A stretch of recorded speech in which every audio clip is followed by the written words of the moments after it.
What is everybody? Welcome back to Do the Transparency. CPD, that is the Canton Police Department. Lieutenant Lank has John O'Keefe's phone featuring battery temperature. That is the name of the episode. Welcome.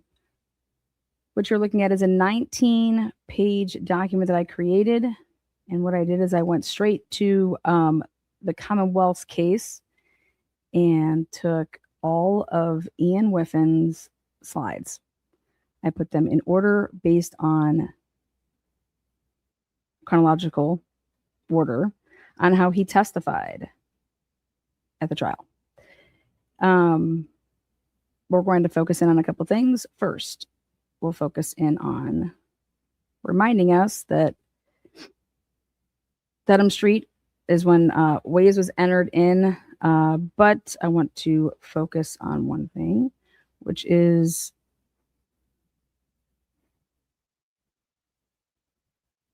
$19.33, which is actually 12, 19, and 33 seconds. Now,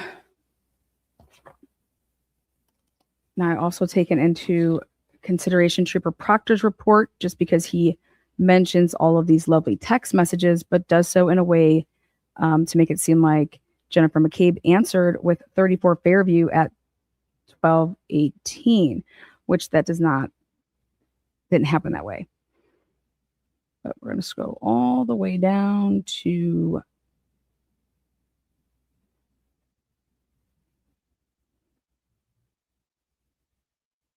okay.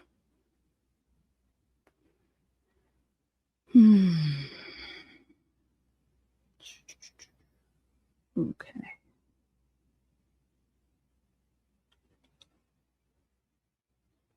Right here.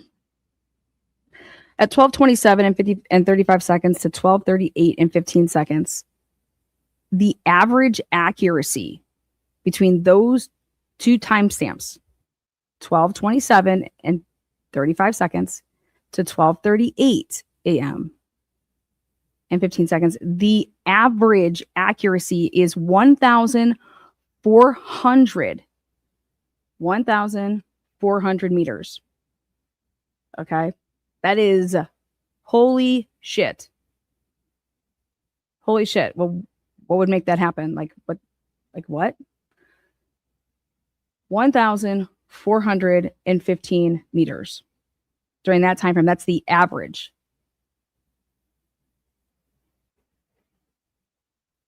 Now let's go back.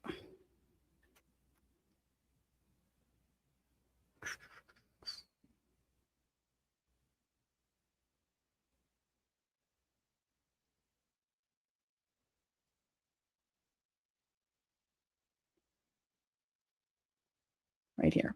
12:40 and 22 seconds to 12:59 and 29 seconds. Again, this is any accuracy. This is what you're looking at. And over here where the red arrow is, whoops,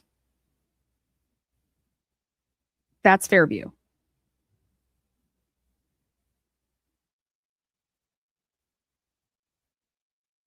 That's Fairview.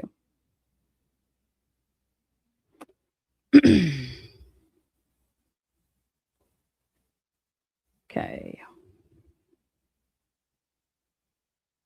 This is only 25 meters or under between 1 and 2.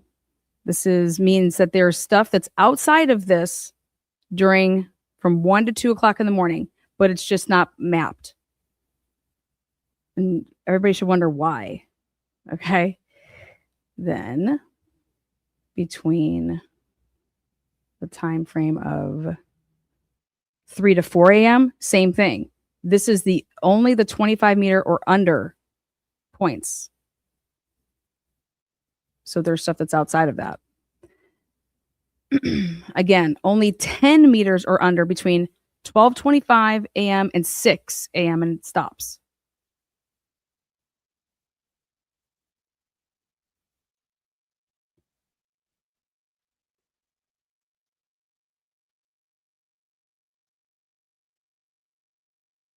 And then we talk about these infamous 3 flights of climbed stairs 12:22 and 17 seconds, 12:22 and 32 seconds, 12:24 and 37 seconds.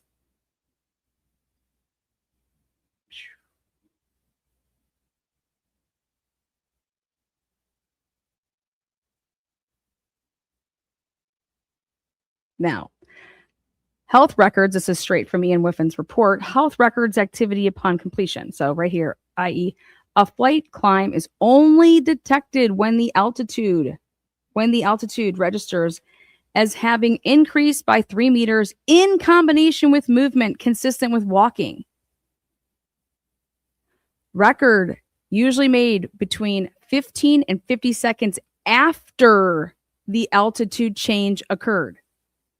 Now, I always wondered why Karen Reed ever did the interview to talk about the fact that she was in the car and recalls using this Waze app. I always wondered about that. This happened after trial 1.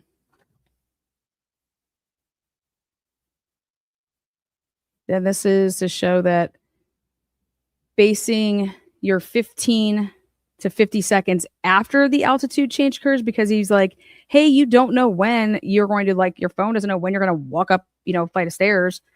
So actually it registers 15 to 50 seconds later on your phone, which is going to be really, really important in the morning here when Lank has it. Then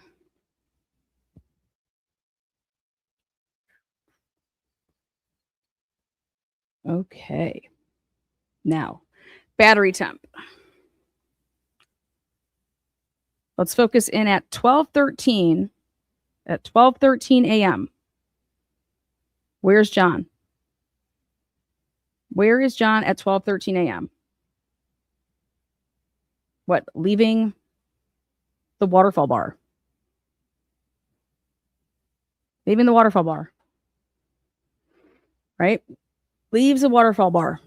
He gets into Karen Reed's vehicle.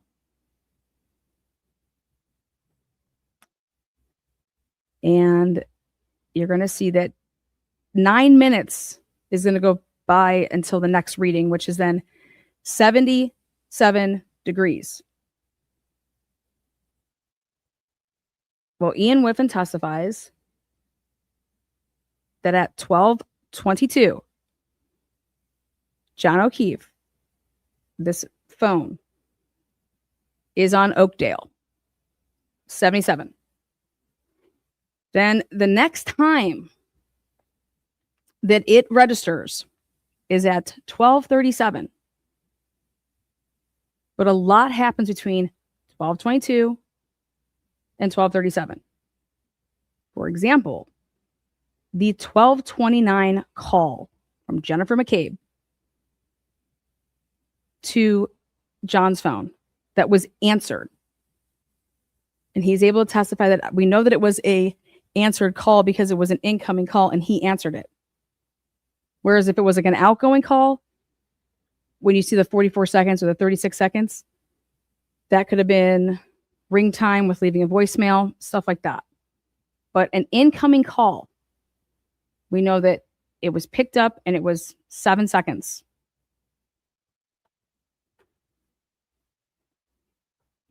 Jennifer McCabe insists that that was basically a butt dial. She must have been putting her phone in her pocket and it hit something. Okay. She's walking supposedly over to the door and back. Well, all you have to do is look at Jennifer McCabe's watch and phone data. And you would then know at 12:29, well, first of all, her phone never takes another movement between 12:19 and 22 seconds, all the way until 12:41 and 31 seconds. Her phone doesn't move. She takes no steps with that phone. It doesn't mean that she can't use it. It just means that she doesn't take any steps while using it. Now, she has this watch on. And before the 12:29 phone call, her watch makes movement from 12:25 and 13 seconds to 12:25 and 16 seconds, just 4 steps though. And then her watch does not move again from 12:25 until 12:35.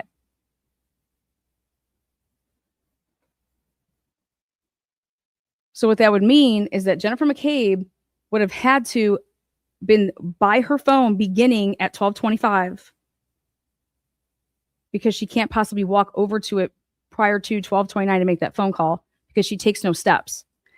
And then after she makes this phone call, she doesn't walk and do anything either because her watch does not move 12:25 to 12:35.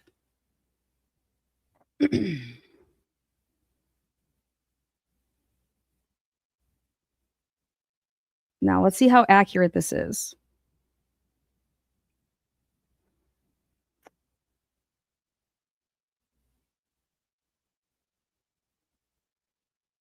Jennifer McCabe said she keeps walking over to the door. Okay.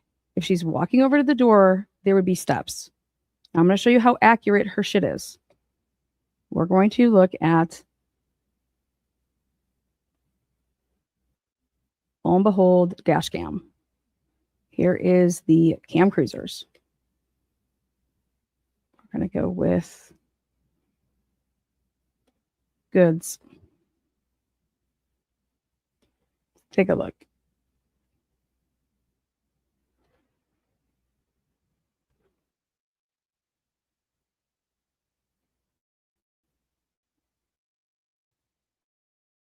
Okay.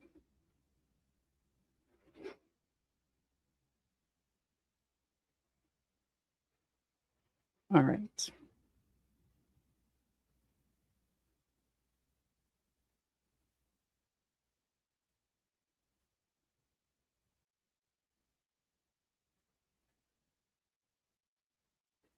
Good basically just arrives here at this time. It's like 3:02.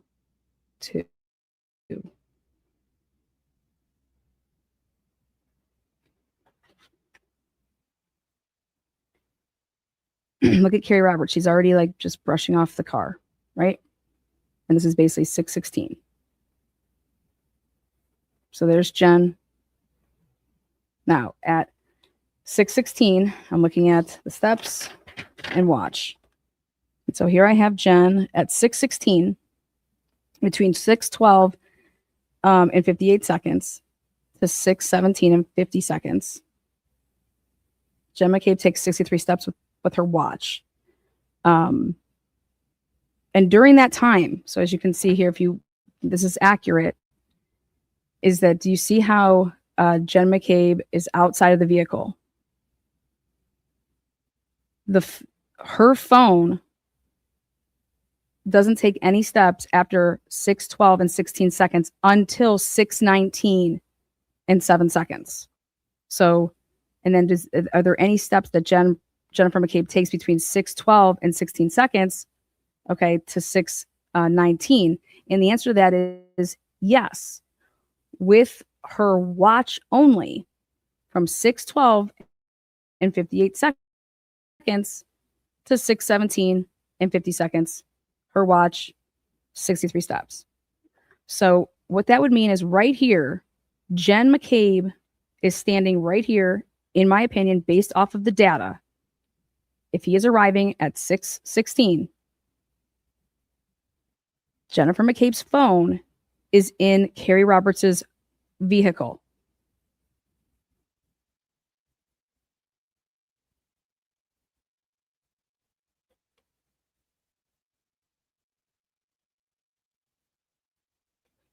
Okay. Now watch.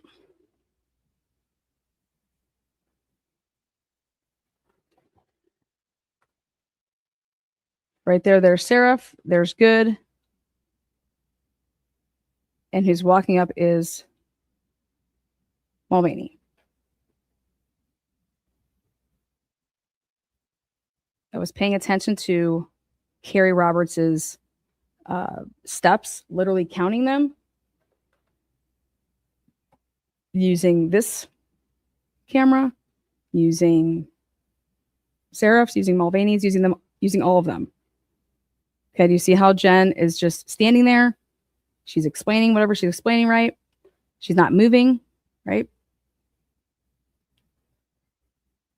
She's pivoting. 1, 2. You can maybe give her 2 steps there, maybe, potentially not even because it's a pivot.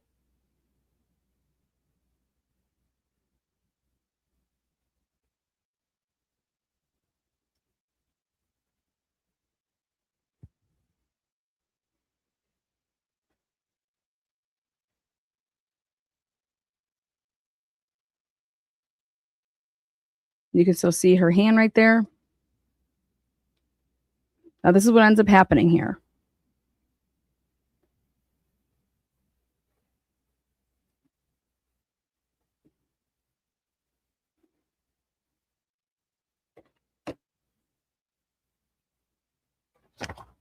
Press pause. Let me get out my other piece of paper. Go over here.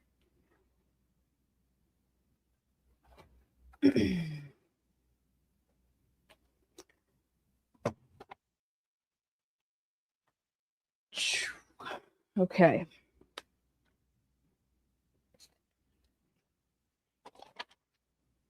Goods dash cam. The timestamp here is 5:20 and some change. At the 5:31 mark, so a little bit more, you're going to see Carrie Roberts right there. You see her right by the vehicle.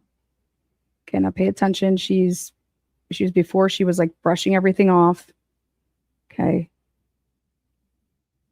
Now she's going to open up the back of the vehicle. She's going to put her little brush away.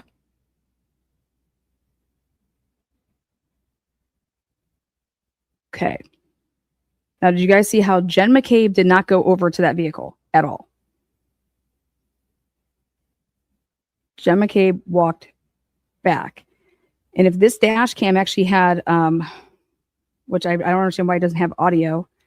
If it has audio, I believe that you'd be able to hear some conversations right now.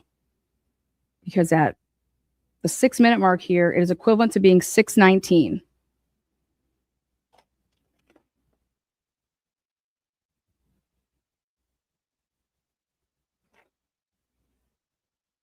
Or right there pretty close. If and in fact he arrived at 6:16. If he arrived at 6:15, then we're a minute behind. I want you guys to see what Carrie Roberts does here.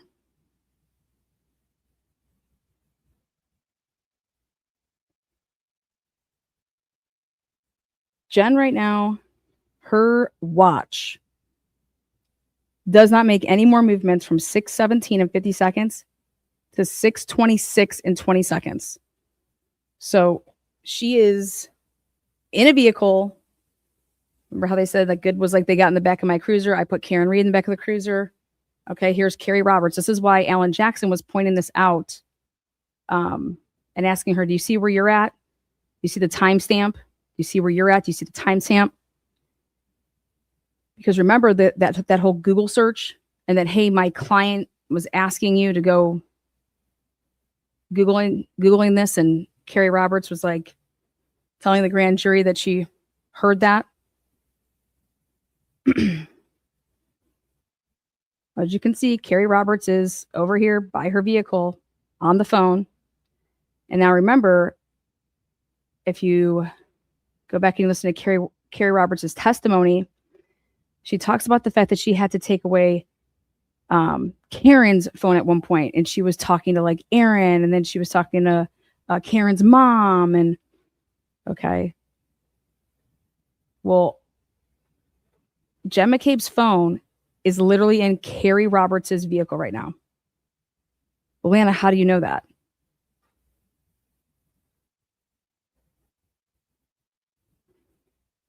Because Jen McCabe's phone, the movements of it stopped at 6:12 and 16 seconds, and then doesn't start up again until 6:19 and 7 seconds.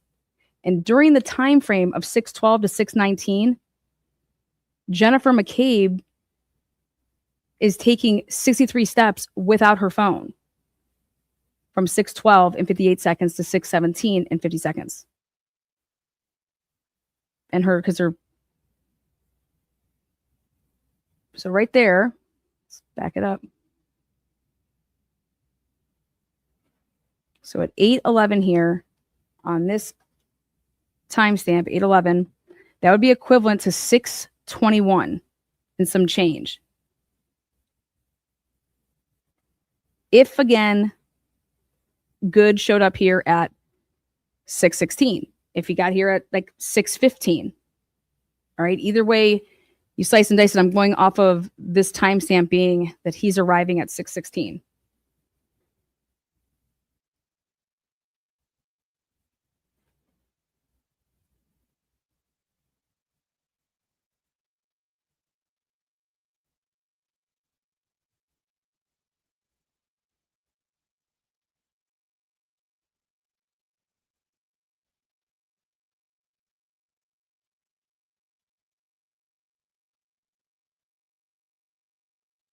Carrie Roberts is on the phone. They're in the back of Good's vehicle, and now she basically, in my opinion, got called over to the back of this vehicle. Right now at the 8:44 mark here, it would be, like I said, you're getting into the territory between 6:21 and 6:22, which is getting into the territory of what?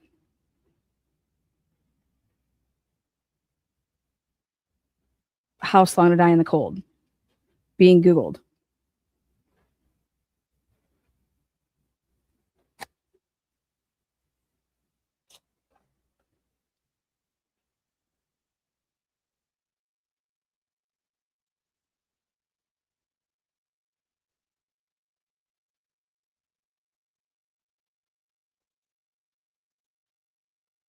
Oh.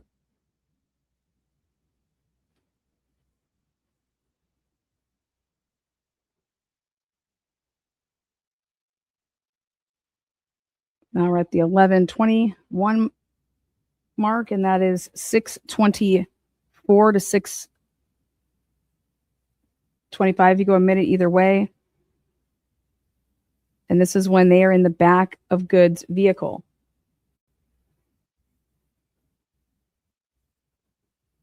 And they stay back in his vehicle from all the way until the 13:19 minute mark, which would be the 6:26 and 6:27 minute mark. Now, do you see down there that car that just pulled up? Wow, what's that? Wow, what's that? Lank. Lank arrives.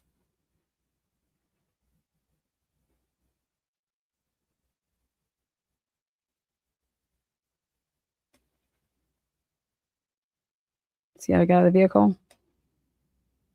So 13:19, 13:11. Oh, wait, what time is Atlanta? That's 6:26 and 17 seconds. What happens at that point? Wait, John O'Keefe's phone starts moving. And before it didn't move for 4 minutes. But wait a second. Let's now go over, look at this temp. What's going on with John O'Keefe's cell phone? What's the temperature say? Well,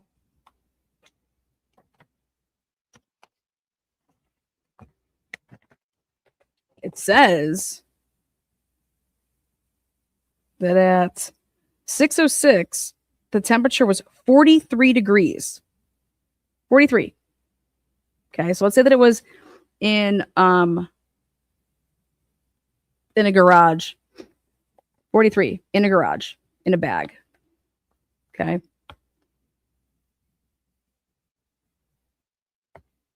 So at 6:06, it's at 43 degrees.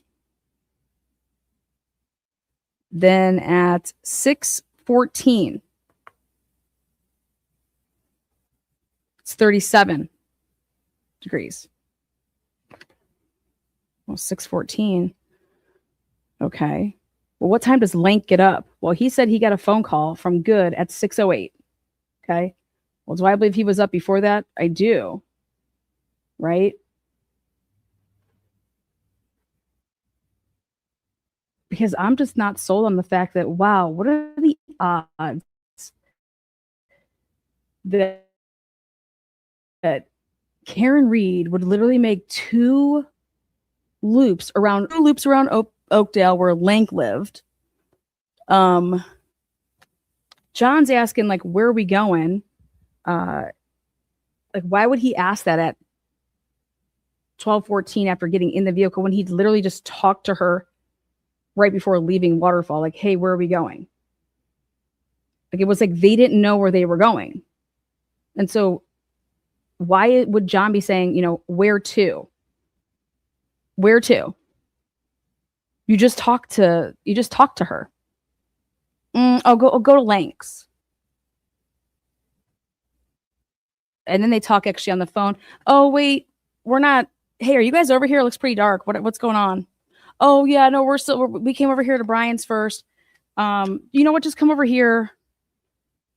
Fuck, for all we know, like, hey, come over here. Did Higgins go and pick up Lank? Did Lank go to the party? But wow, just what are the odds that Karen Reed's vehicle would literally take two loops around Lank's house before going to 34 Fairview? And I'm not even sold on that yet. How do we know that? I don't know, that John didn't get dropped off at Oakdale, right? And then so everything that takes place after John gets out of the car is him in a different vehicle, like Higgins' vehicle. And for all we know, where Karen thought she was dropping John off was 34 Fairview. Remember this whole thing? Like, how could Karen possibly make it back on the Wi-Fi at a certain time? Oh, just bizarre. Oh, and then here we have Lank. He gets out of the vehicle. And when he starts moving, wow, John's phone starts moving. But Lana, how did that happen? How did that happen? Well, go look at the pocket state. Why did the pocket state clear before they were ever at the body? If you look at the pocket state of this phone, it clears at 6:02. How's that possible? They're not there yet. How come at 1:36 the data for John's phone battery temperature, nothing reports between 1:36 a.m. and 6:06 a.m.?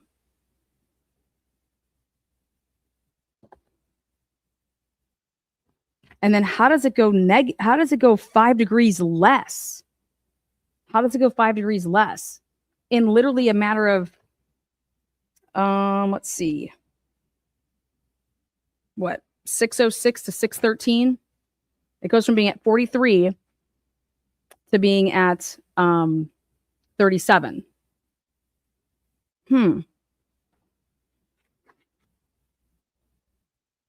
Oh, Lana, it's because it was exposed. His body was no longer on it. What? The phone takes 423 steps, which is actually nothing. It's 50 or 70 steps per minute. That's not that much if you're walking around, okay? And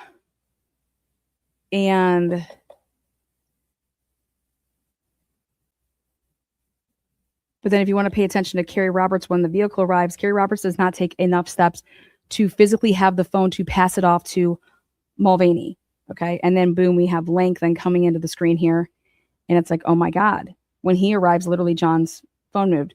So Lana, what does that mean? Well, that means that somebody, obviously, they were playing telephone that morning, right?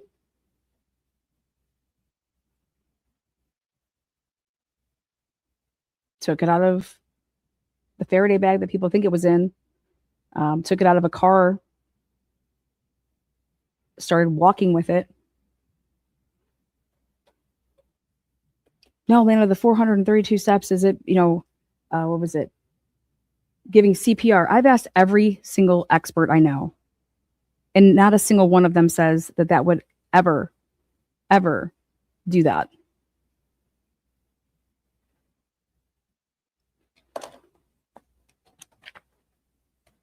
what happens next? Well, Lank gets there and he definitely takes the steps needed to complete 173. And then he's standing in place, literally when the phone's not moving then. What happens with the battery temperature? Well, let's take a look. So here, Karen gets put in the back of Carrie's vehicle.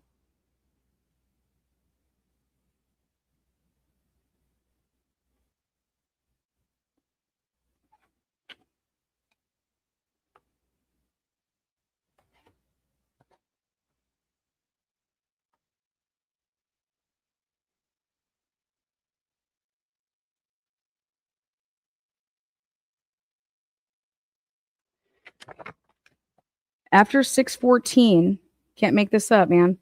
After 6:14, the next time it does a reading is at 6:35. And it goes from being at 37 degrees to being at 43. Do you know where Lieutenant Lank is at 6:35 a.m.? So he gets into a cold car to drive over, okay, from the phone, wherever it was. He gets into a cold vehicle to drive over from Oakdale, dropping it down 5 more degrees from wherever it was before, like a garage in a bag. So when it gets put into his vehicle to drive, it decreases 5 degrees. Literally, can't make this up. It was at 43 at 6:05, 43. Then it was at 37 at 6:14. Then 20 minutes later at 6:35, it's at 43. And everybody wanted to say, "Oh, Carrie Roberts put it in the car." Well, guys, guess what? That's impossible. Carrie Roberts gave it to so-and-so. You guys, guess what? That's impossible. Because nobody took enough steps with the phone. The phone just wasn't stationary. The phone was taking steps. And then Lank actually does what? He's like, "Hey, it's time to go inside the house." And can you believe this? But at 6:35, it goes to 43. Then at 6:40, he's in Seraph's vehicle, right? And it goes up from 43 to 50. Then at 6:48, when he's inside the house, it goes up to 55 degrees. Then at 6:56, it goes up to 61 degrees. And it keeps climbing. And then it stops. It doesn't show us anything after that. And you guys, it can't just be sitting in a vehicle while it's climbing steps. And then when Lank goes inside, he actually goes inside. And I think they go right downstairs because right before they end up leaving to dial it up to say, "Hey," Good dials it up and says, "Hey, what time was that 911 call?" And it was at, and it was like, "Oh, it was at," he calls Dever. It was at 6:55 that he does that. And then we don't have any temperature after the 6:55, 6:56 time when it's at 61. Would you believe it? Again, so you have to put all of this together. But anybody that's going to say that it was just sitting in a car and that's why it started going up, well, no, because the phone is taking all these steps. The phone's taking steps.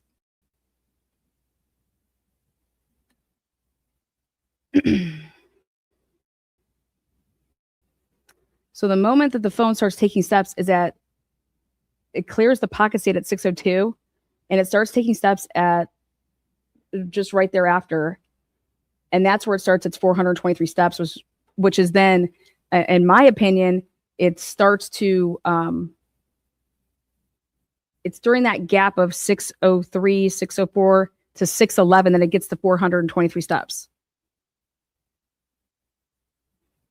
And those 423 steps can come at any point in time between the 6:03, 6:04, and 6:11. Because it's not like a watch. So it just had, when it's when it first starts, that's when the time starts. Is hey, that's the first step. But you also can't make up the fact that Lank, that phone goes up a flight of stairs again inside because he goes back into 34 Fairview.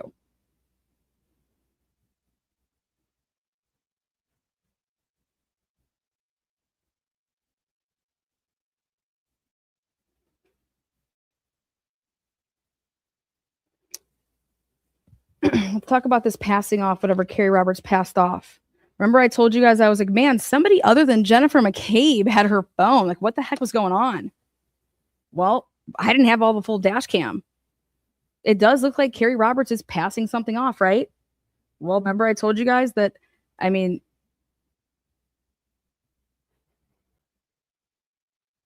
because Jen is talking to the police, I think that not only did Carrie Roberts have conversations with Karen's phone with people, she also had conversations with Jen's phone.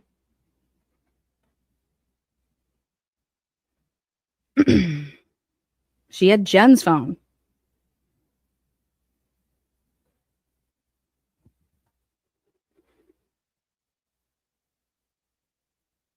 Now, remember the Ford Edge? What makes sense to me is that this phone was in a Faraday bag in the Ford Edge, which was used to conceal the body, right? I have no reason to not believe Lucky. So if the phone was in a Ford Edge, right? Or what they want to say was that it could have been, I don't give a shit what vehicle it is, right? But I wanted to pay attention to who was all notifying who. When did I want to see Good's cell phone records. Okay, he's like, yeah. On the stand, Lank said that Sergeant Good at 6:08 called him. At 6:08, motherfucker was here by 6:26. 6:26. That Good filled him in that he knew at 6:08 that it was a Boston cop and blah, blah, blah. And he's like, I would not take that call. I'm going to go take that call. This is all the things that he testified to. Trial 1.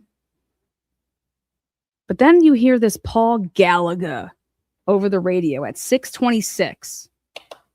6:26, and he calls in and he's like, here, I just want you guys to hear it.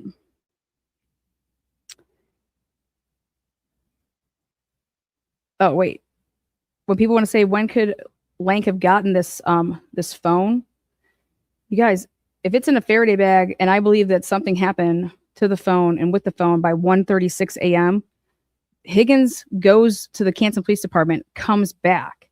Then John's phone stops showing any type of battery between 1:36 and 6:06. There's no battery temp registering for whatever reason.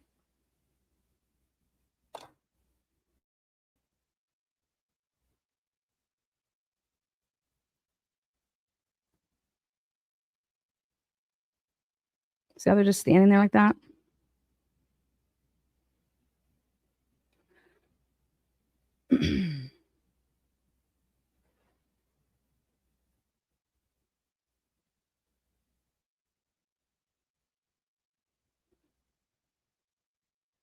Let's listen to.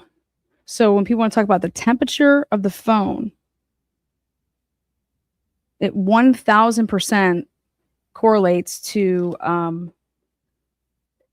the movements of Lank, and then it stops at almost 7:00 because we just don't have the data after that point. And I said, there's something to be said about the whole fact that they're circling Oakdale, literally twice. Karen Reed's, well, I can't say, I'm nervous to even say Karen Reed's vehicle. John's phone circles Oakdale twice. Okay. But I'm going to say that because Karen Reed was found guilty of a DUI, I think that she would not, maybe she doesn't remember that where she dropped him off was actually on Oakdale. And then he was there for a little bit, and then they got into a vehicle, and then he does the whole Waze thing, and to adapt that story, to understand any of this. Like, what do you mean you dropped him off on Oakdale? Like, but she's never been to the house, so how would she know what street? For all she knew, that she doesn't know where Brian Albert lived. So unless she physically saw or heard the conversation, oh hey, and he just is giving her directions to go to like Lanks or like that area. Also,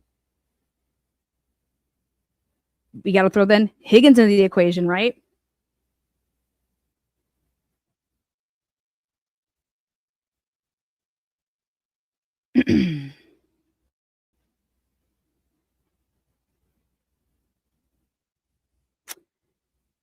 Location data was only from Waze, not his iPhone.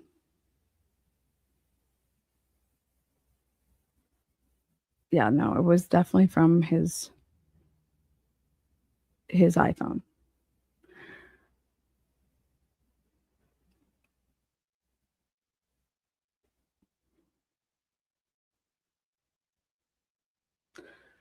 Now let me see.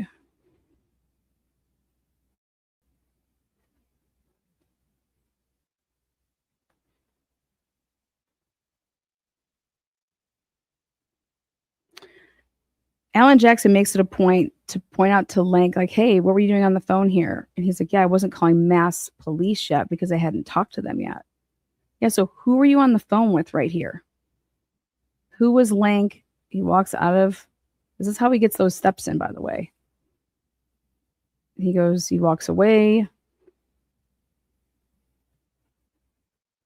There's Carrie Roberts. Look at Carrie Roberts, Karen in this vehicle pulling away. What just happened before this?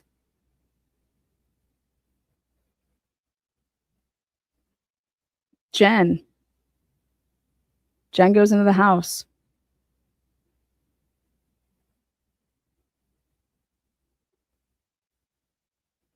"24 minutes here. It's at 6:37, so Jen had just gone in.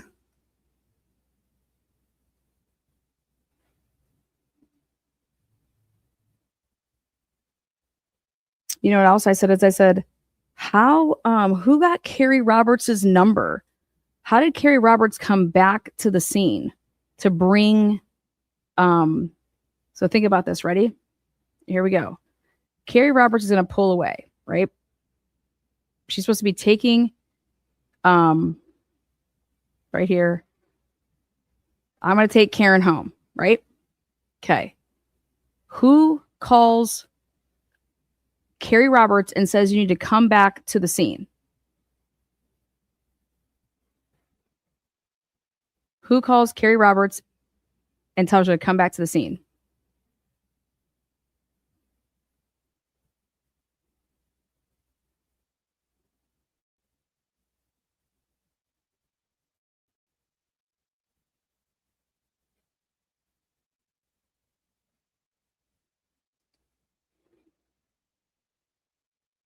Just think about it.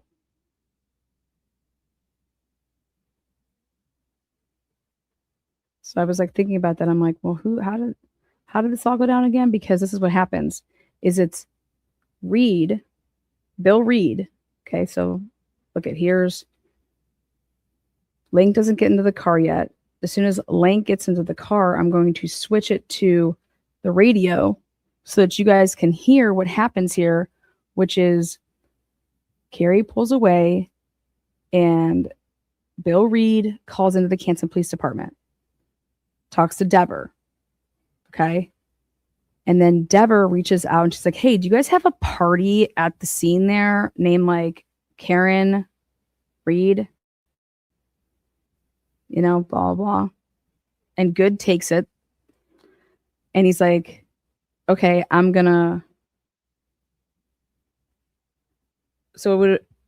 he has to make this phone call to Carrie Roberts, right? After he would have talked to Dever, right? Or ready for this? Or does Harry Roberts realized, oh my God, I have Jen McCabe's phone in this car. And I have to come back to the scene because I have Jen McCabe's phone. Because I hear a phone going off. Okay.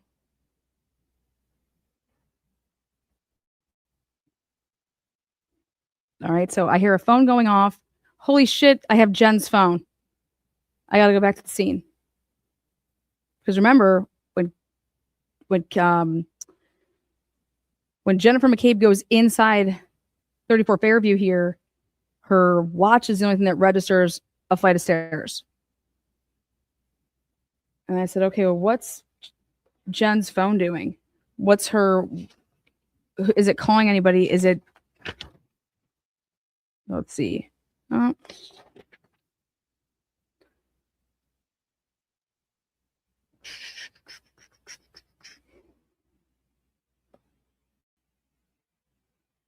Her phone doesn't move from 6:38 and 58 seconds to 7:18.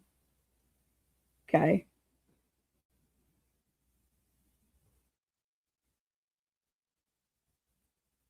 And I said, well, I think at 6:35, you got Matt McCabe calling. So I was like, so how would Good have it in his cell phone that like, I called Carrie, told her, yeah, hey, can you bring her back here? We're going to section 12 her. Okay.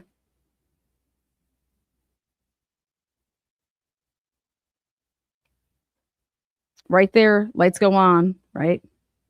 Hey, lights are on. Okay, we're going to go inside the house.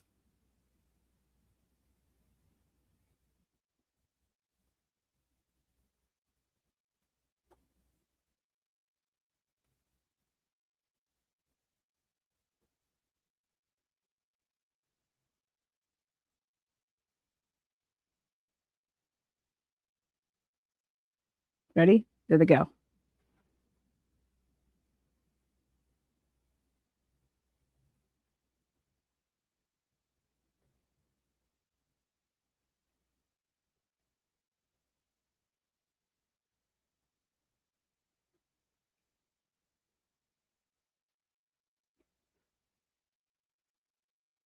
Let's back it up right.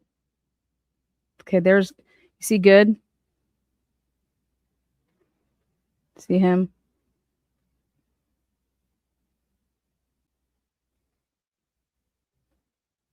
Walk back into his trooper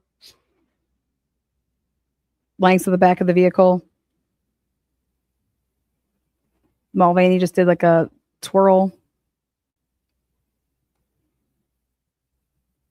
So let's back it up when Carrie's pulling away.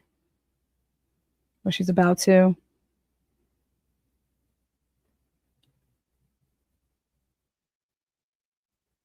They're over here off screen.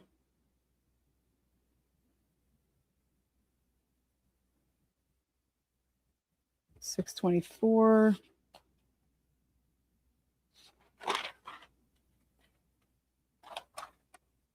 $33.57.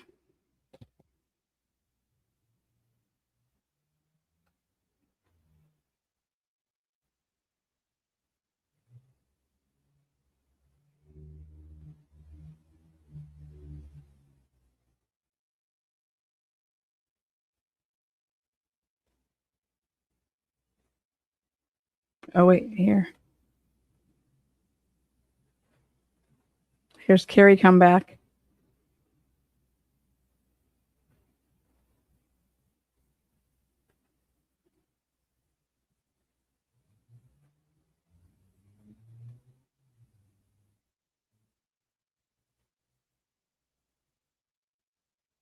Like, what the fuck is this?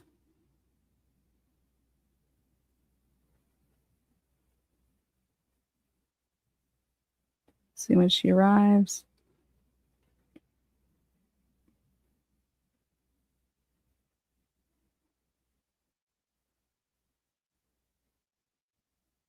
So right here, the vehicles that you guys see this is Sarah. Then it's Mulvaney. Then it's Lank. And here you're going to see coming back right here is Carrie Roberts.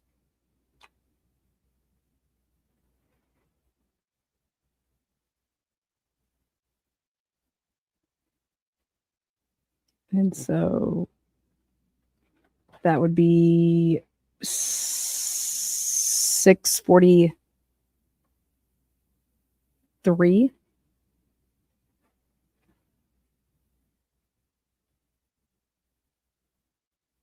Do you see the two guys going up to the door? So right here by the, see, there's Good. And now watch, Lank gets out of the car.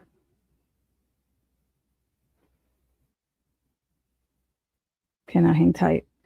Now, in order for him to hear the radio, Good, about Dever saying, hey, is there like a Karen Reed? Well, her dad called and she's like, talking about like committing suicide or whatever. So then, okay, she was not on the scene. She was not there. So he has to call Carrie back. Or he has to call Carrie. And then when did this happen? This is in the middle of the blizzard. I'm going to turn around. Hey, bring her back. We're going to, what? And then look at here they go. Good, Lank, same time as John's phone's moving. Boom, going off. Up into now, going to be the house here in a second. Here's Carrie. Ready?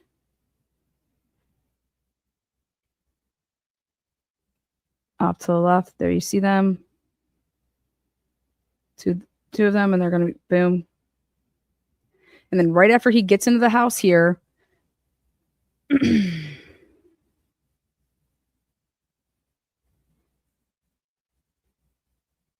here's Seraph. Lank testifies that he never went downstairs. He just stayed in the foyer area. Well, the fuck that's true, because y'all registered a flight of stairs. And I believe that they went downstairs and they had a conversation down there. And they came up right before the 6:55 mark. And then, they came out. But here, Carrie gets out of the vehicle.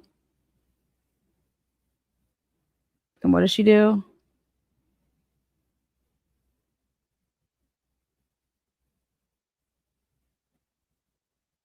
Well, let's go look at Seraph's dash cam.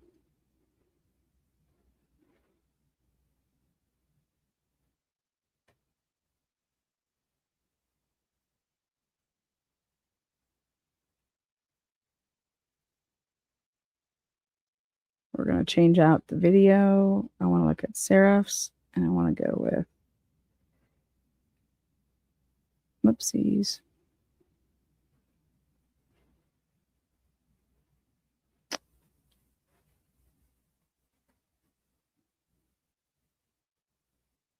Well, let's go with this first.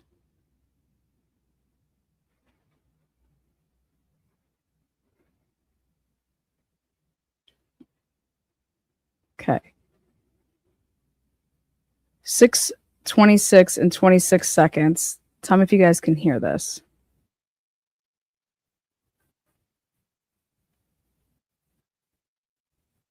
Is it by his house or is it on Fairview? Because Lieutenant's asking me what's going on Fairview. Yep, it's 32 Fairview Road. Okay, so it's not even his house. Okay, perfect. All right, I'm on my way. Thank you. All right, sounds good. Bye. Again, I'm going to play that again. Canton Police Officer Denver Compliance recording. Kelly, it's Paul. Kelly, it's Paul. At 6:26 a.m., why is Paul Gallagher calling at 6:26 a.m.? 6:26 a.m. Well, because Lank was on the phone. 6:26, he's getting out of his vehicle. Listen to what he says, though. What what's the address of that scene? Is it by his house or is it on Fairview? Because Lieutenant's asking me what's going on Fairview.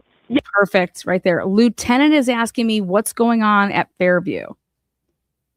Okay, so who's the lieutenant that asked? Who's asking? You know, oh, that would be who? The guy that lives across the street. Who's a lieutenant at that time? Paul Gallagher is over here saying that the lieutenant is asking Paul Gallagher what's going on at 6:26. 6:26. Okay. Now, Paul Gallagher testifies that it was who called Paul Gallagher to say, hey, we need you here at this scene, right? Remember, Paul Gallagher testified that he went to the wrong place. He went to One Meadows. Okay. But these timestamps are crucial. At 6:26, this is what they're talking about. Yep, it's 32 Fairview Road. Okay, so it's not even his house. Okay, perfect. All right, I'm on my way. Thank you. All right, sounds good. Bye. Okay. Now, somehow Gallagher says that he went to the wrong. Do you remember when he testified in trial 1? He went to the wrong house. And he went to like One Meadows, he was saying. And I was like, why the hell is he saying that? Well, because I think he thought that he was on Ring camera. That's what I think. Okay. When you want to talk about a cover up here, then 911, the sign's recording. Where's your emergency? It's in Canton. All right, in Canton, what's going on? There's a police officer at my daughter dates. His name is John O'Keefe. okay, 6:36 a.m.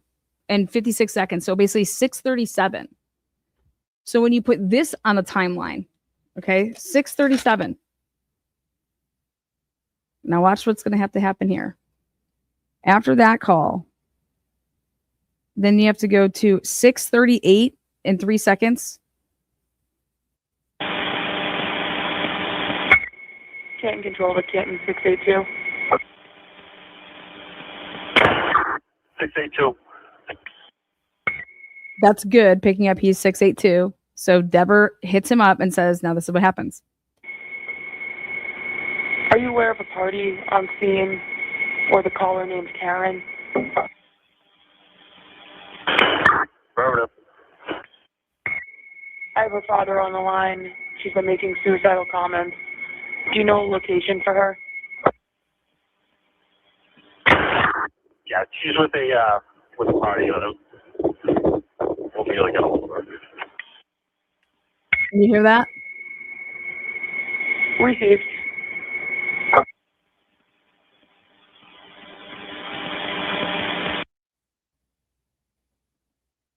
Again, right here. 911, the sign's recording. Where's your... Not that one. This one.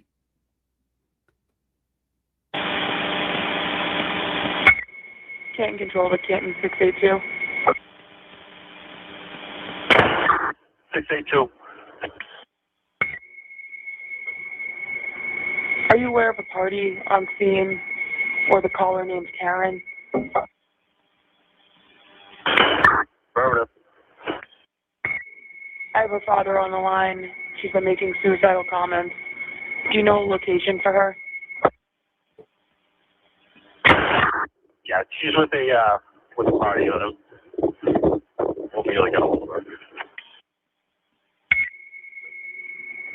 We'll be able to get a hold of her. We'll be able to get a hold of her. So here, this would mean that Good has to get a hold of Carrie Roberts after 6:38. So you have to put this on your timeline. So if you're making a timeline, if you're putting a timeline together, that means that you're going to be reaching out.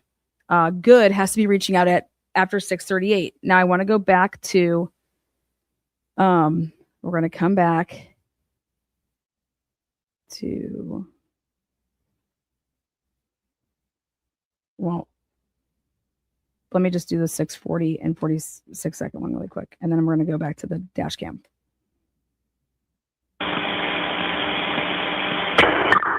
Portal can control. Control 1. Can you FD to this location. We're going to section that body. Can you send FD, like fire department, to this location? We're going to section that body. That's the lingo. We're going to section. So now I'm going to show you guys now. Listen to Seraph's dash cam, the audio that's going to be going on. So I'm going to go and play Seraph's dash cam so you guys can hear this audio. And so you're able to write down, okay, here at 6:40 and 46 seconds. And this is how you're able to time this all up. And now, since I believe that the Canton dispatch logs are off, because the CAD notes when you're filling out reports, like how are all these CADs are off? Like what time is it? You know? And I think that that's what Alan Jackson was honing in on when he had Sarah on the stand in trial 1. And it's like, well, none of this is accurate, right? Because this isn't the correct order that you guys arrived. And then this isn't when you guys arrived. These aren't the correct timestamps, at least according to your dash cam times, right? And he's just like, yep, correct.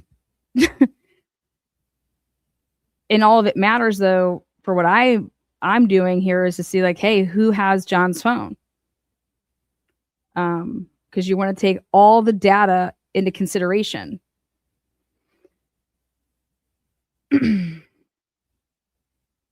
So when then you go to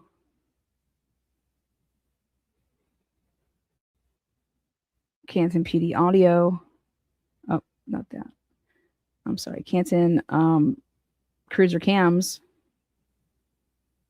And then I go to the 606 and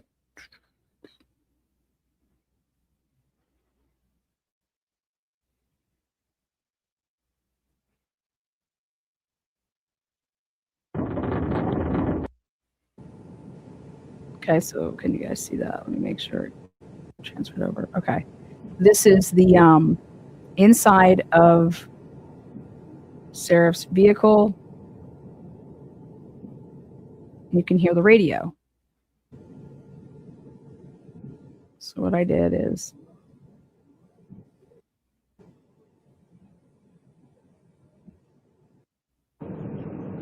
Sorry. Kelly, go again. FD is on route. yeah. Thank you. And that was the call that just came about FD about because we're going to section 12 this. I have the suspect. I have the suspect. What? Lank. L-A-N-K. Control. Control on. No worries. L-A-N-K. Okay, right there. So you guys can see how it says 35 minutes and 1 second. Okay. And let me go to my notes on this man's cameras.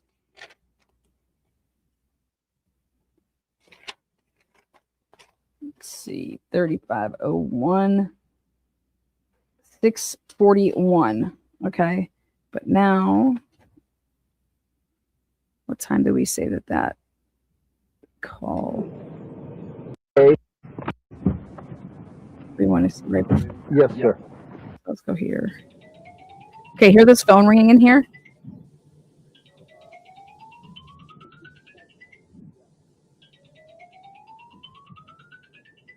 Or that?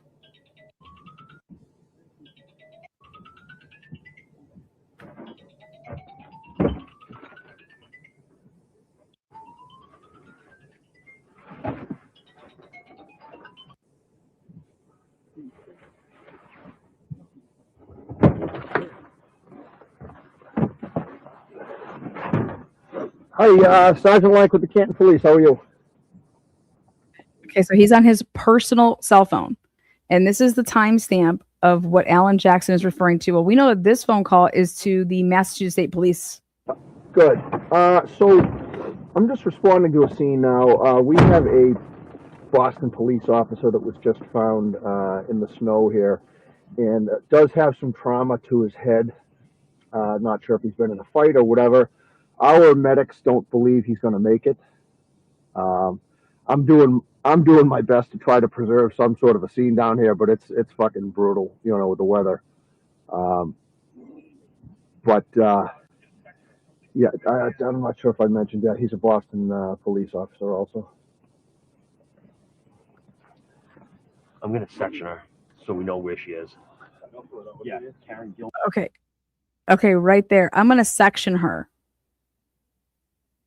I'm going to section her so we know where she is. Well, this is weird because it's like, what do you mean you're going to section her? So, you know, that means there had to be conversation prior to this about the whole Kelly Dever shit, right? But hang tight. Let's really get a timestamp of this. So we know where she's at, but hang tight here because if we're doing this in order, so at 34, let's back up. Believe he's dead. Please, how are you?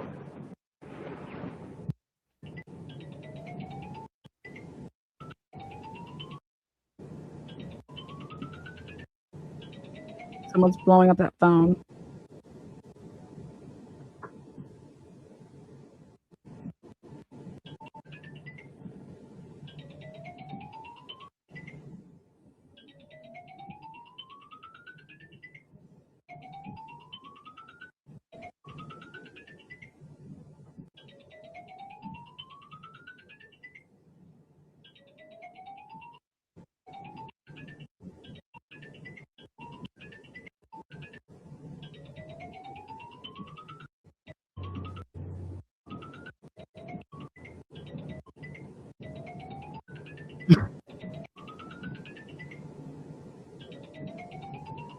I mean, absolutely fucking ridiculous.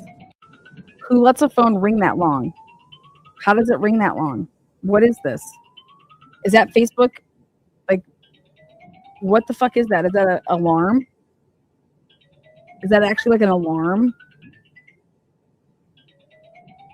There's no way that that's a phone ringing. I feel like that's an alarm going off.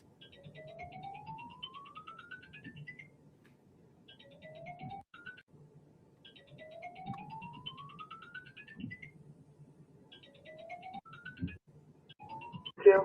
Right here. Can't control the Canton 682. I think it's an alarm. 682. Are you aware of the party on scene or the caller named Karen? Affirmative. Affirmative. Okay. So what you want to do here is that on Seraph's dash cam at 3226, you have good saying affirmative, right? And if you go and you look at, well, what time did Dever call? And what does it say on it? It says 6:38 and some change, right? 6:38:08 or whatever. I got her dad on the line, okay, because the dad called at 6:36. So Lana, oh my God, you really did do a good job of timing this all up. Sure did. Sure did. Took in every account of every body camera that we, not body cam, but dash camera that we had, made notes of what was going on in the vehicle with like, I was like, is that a ring? Someone calling? Or is that, and I believe that that's an alarm on a phone. I have her father on the line. She's been making suicidal comments. Do you know location for her? Yeah, she's with a party on a. We'll be able to get all sorts. Received.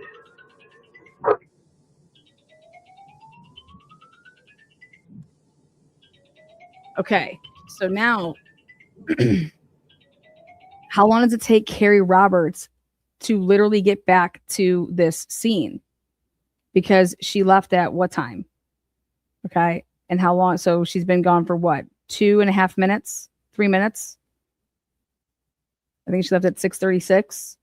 So right now it's like 6:39. And now Good has to call Carrie Roberts right?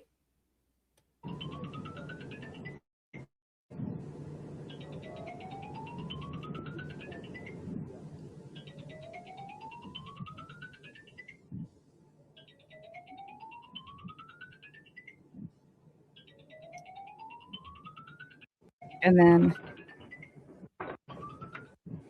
here's Lank. Hi, Sergeant Lank with the Canton Police. How are you? Good. So I'm just responding to a scene now. We have a Boston police officer that was just found. Now, call me crazy. How the fuck does the phone? He gets in the vehicle and it just stops with this alarm. Listen to this. Look, watch this.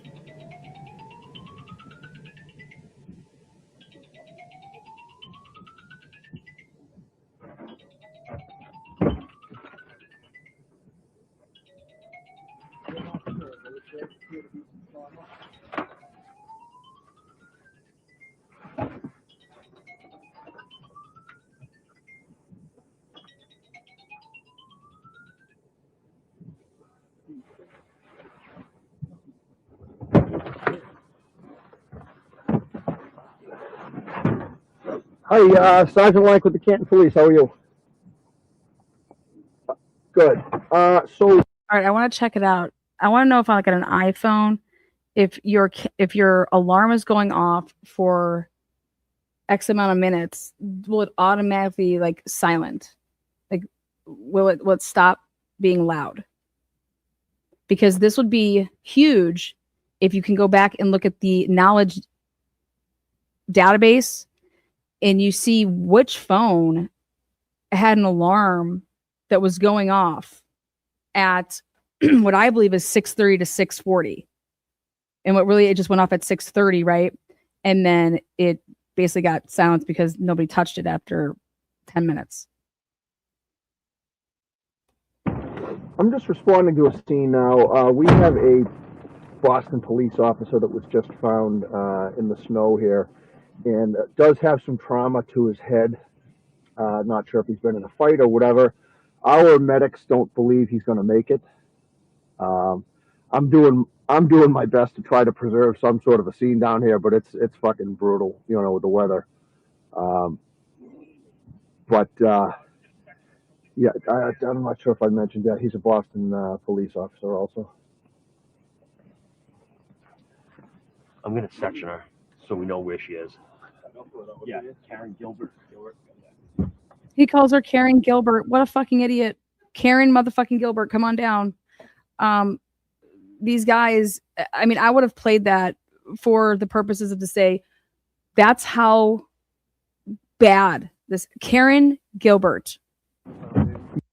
Yeah, Karen Gilbert.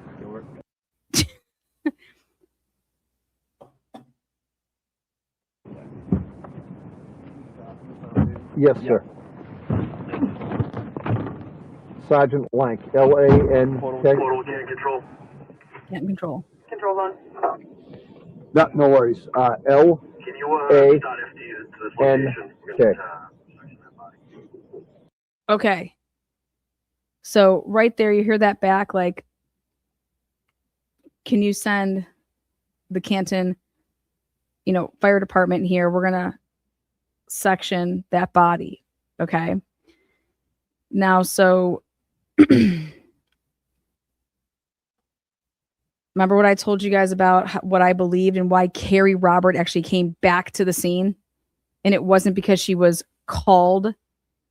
She came back because she realized, oh my God, I have somebody's cell phone. Okay. And no, it wasn't John's. Okay. I believe she realized that she had, again, my opinion, I don't know what the fuck she's doing, but she is able to make it here before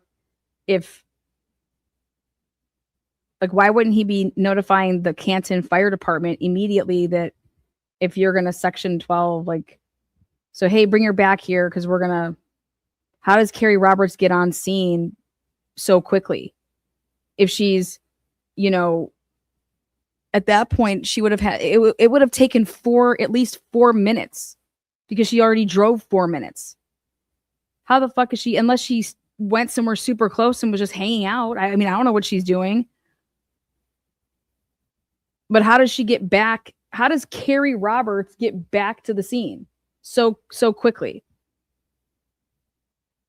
And you can look at the body camera or the dash cam of Good to see when Carrie Roberts arrives and what timestamp it is. You know, in my maybe Bill Reed calls Karen back, and that's when she grabs the phone and, okay, I'm just going to take her back. Well, again, you still have to count for 4 minutes. Okay. Karen lived on Gilbert Street, so her name is Karen Gilbert. I love it. But that's just how like aloof they are. Like, same thing would happen with Richard Allen, I guess. Richard Allen, same thing happened to him. So look at Karen Reed gets put down as Karen Gilbert, and Richard Allen gets put down as Richard Whitehead or some shit. So, but here he's on the phone with the Massachusetts State Police, right? But who was he on the phone with at 6:30? Who was he on the phone with at 6:30? Was he talking to Gallagher? Roger.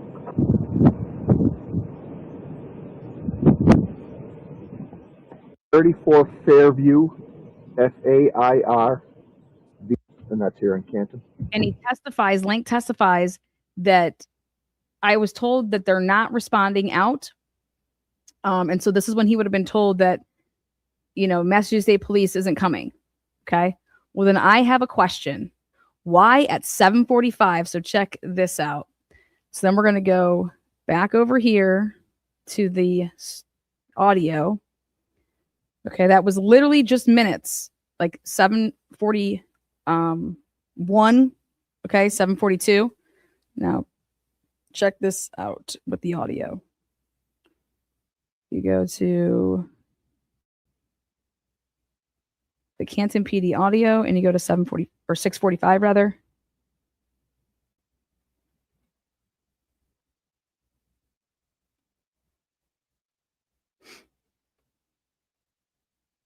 Okay, so this is when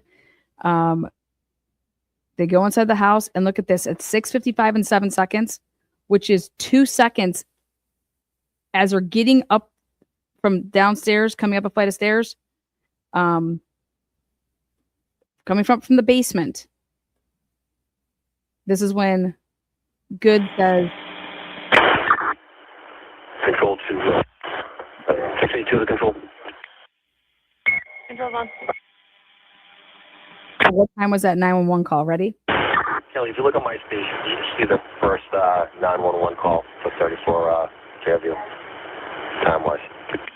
Okay, this radio in comes right as they're coming up the stairs from inside the house at 34 Fairview. How do I know that? Because John O'Keefe's cell phone goes up a flight of stairs at 6:55 a.m. Now, right before this, at 6:42, that was the whole let's turn out the fire. Control to Canton 682. 682. FD's on route. Hey, we're sending you your fire department so that you can take Karen Reed, okay? Then right after, hey, what time was that 911 call? A minute later, this is... Control to 682. Looks like the call came in at 6:04 a.m. 6:04 a.m. was the 911 call. So ask yourself why Good needed to know what time that 911 call was. Then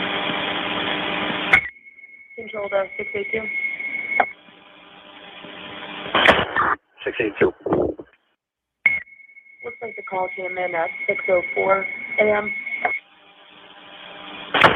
Roger, thank you. okay. Now, about 45 minutes will pass. 7:45.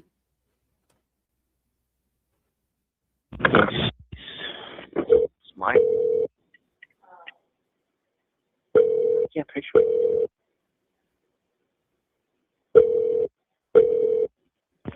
Corporate Communications recorded by Dispatcher Merrick. How you doing, Canton PD?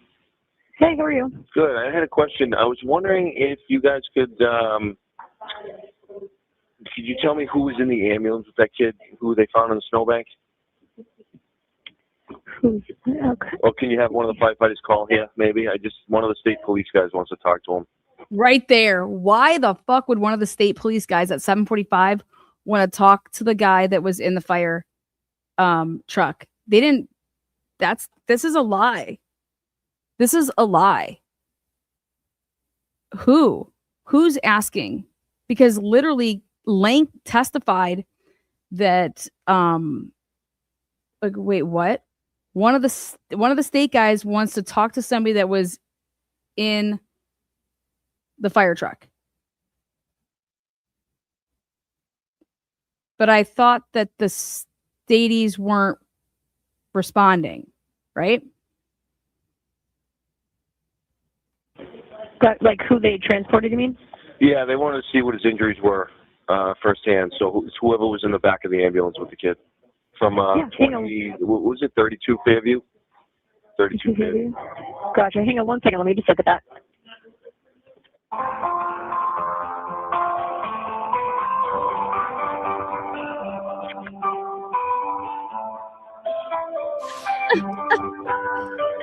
Who's that person? Wait for it. We're doing some work over here for us. This is Canton PD at 7:45 now. Again, the way that the call starts, I want to play this back at 7:45. You guys, there's only certain people that can make this phone call. Okay, Lank is still on scene. Gallagher's there. Like they're doing like the whole like, yeah, look at us. You know, we're running the leaf blower. We're collecting the evidence. We're taking pictures.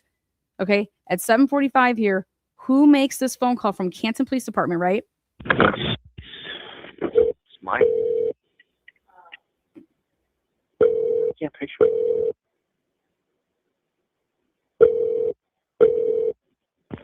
Corporate Communications recorded by Dispatcher Merrick. How you doing, Canton PD?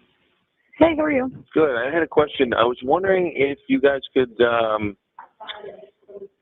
you tell me who was in the ambulance with that kid who they found on the snowbank?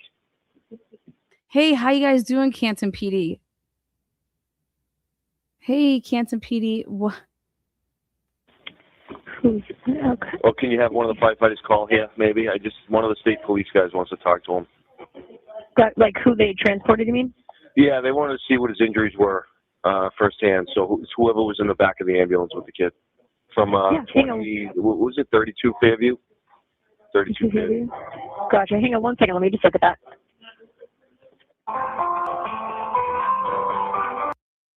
Whoopsies. Shit. I just don't want to hear that. So there, just get down. Canton Police Officer Driver, the client's recording. Oh, hi. Hey, this is Kathy over at Good Samaritan. We just received a patient over here on the Section 12 from you guys. Yep. And I just want to clarify the name because our name is different from your name. Okay, wait. Hold on, though. I'm going to go back to this. So that's the 7:51 call, but going back to the 7:45 call. Sorry, we have to listen to that shitty ass noise. It's mine. Yeah, picture it.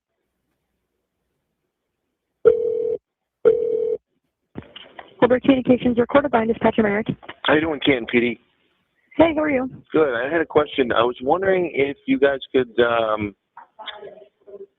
you tell me who was in the ambulance with that kid who they found on the snowbank?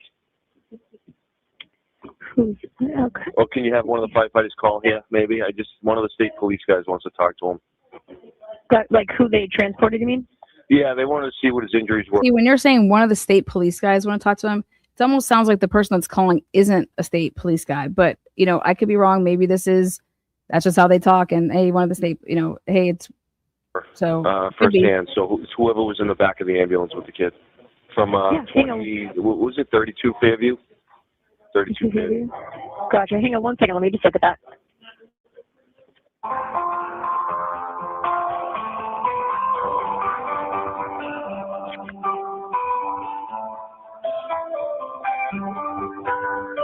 Sorry, we have to listen to this shit. I can't fast forward it.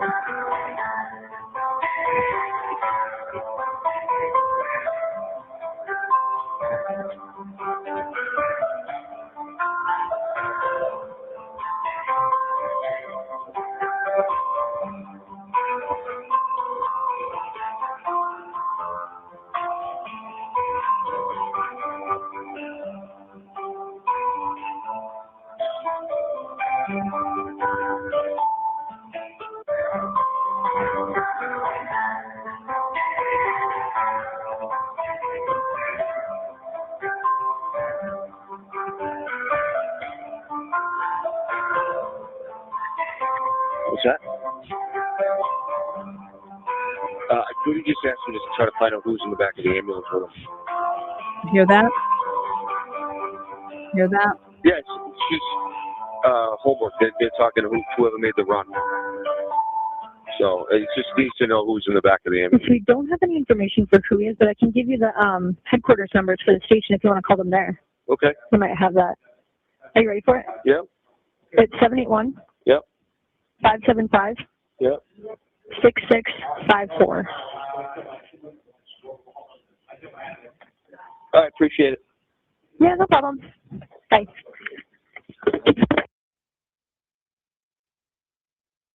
Okay, then they call because they have Karen's wrong name. Okay, and now back over to the radio at 7:52. So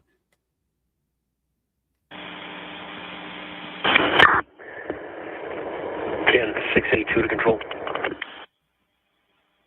so this is good. All right, we'll all be clear from 34 Fairview. You can assign me an OF. Right there, 7:52. He wants to say we're going to be all clear from Fairview. Okay, so then I go back to check this all out on the dash cam. Okay, to see what do you mean you're going to be all clear. You know, let's see like what this all entails. But you hear the voice here. This is Good's voice. Okay, he's using the radio. 682 to control.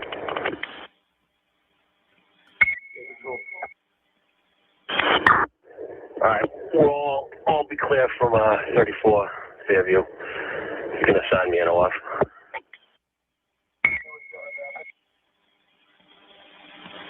They're working on that.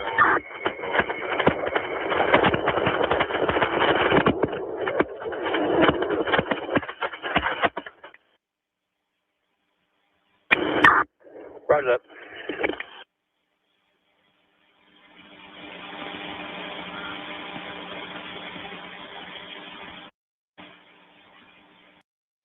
Then council here, dispatch. Getting police officer Dever. Hey, this is Joe on the fire department. Just have the demographics for you. Yep. So name is John O'Keefe, Okeefe. Yep.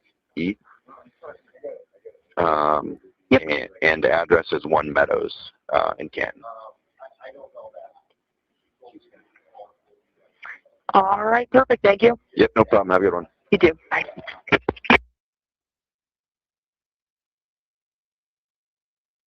Okay. Then about a minute and a half later. You have reached the Canton Fire Department. If this is an emergency, hang up and dial 911. For all other business, please select from the following menu. For the administrative assistant, dial 0. For the fire chief's office, dial 1. For the deputy fire chief, dial 2. For fire prevention or to schedule a smoke detector inspection, dial 3. For the EMS coordinator, dial 4. For the training division, dial 5. Or for the shift commander, dial 6. Thank you.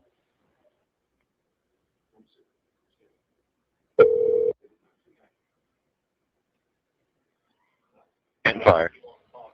Hey, you doing? It's Ted Lehan down the police station. Hey, how's it going? Good. I was wondering if you could do me a favor. I have a phone number for Mass State Police detective. Yep. Any chance you could take it down and have the guys in the back of the ambulance call him? Yeah. All right. His name's Mike Proctor.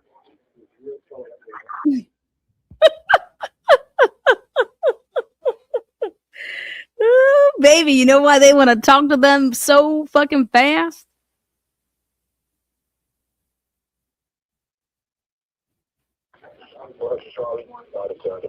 Yeah, he just wants whoever had eyes on the guy that got transported from Fairview.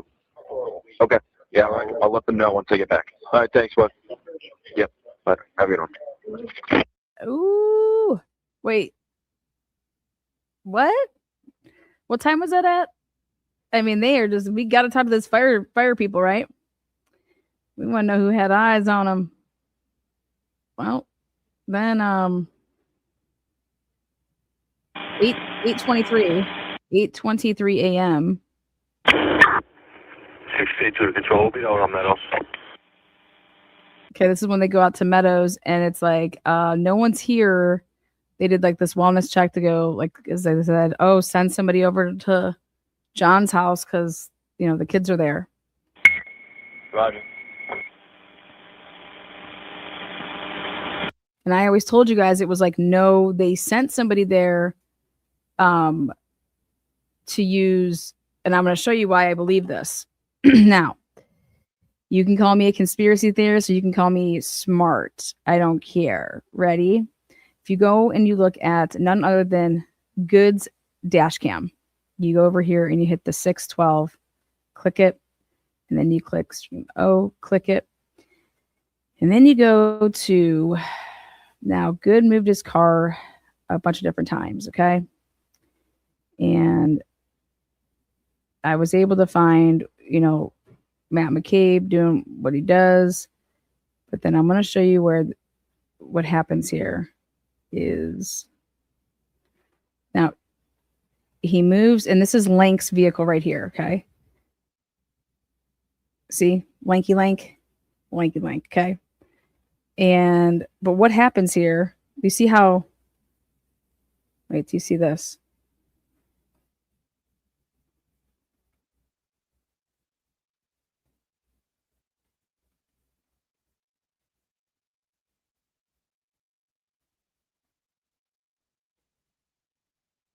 Remember, Officer Good has to go get he's like, I went and got my leaf blower.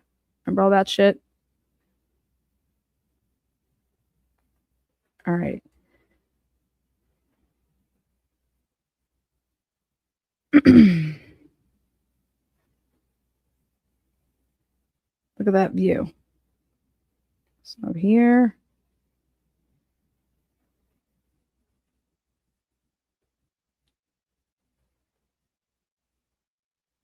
See how there's no McCabe vehicle yet in the driveway there?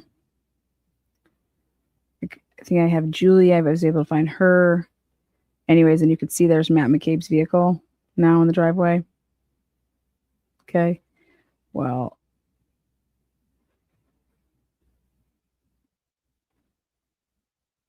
who's that right there? Who's that with that evidence bag?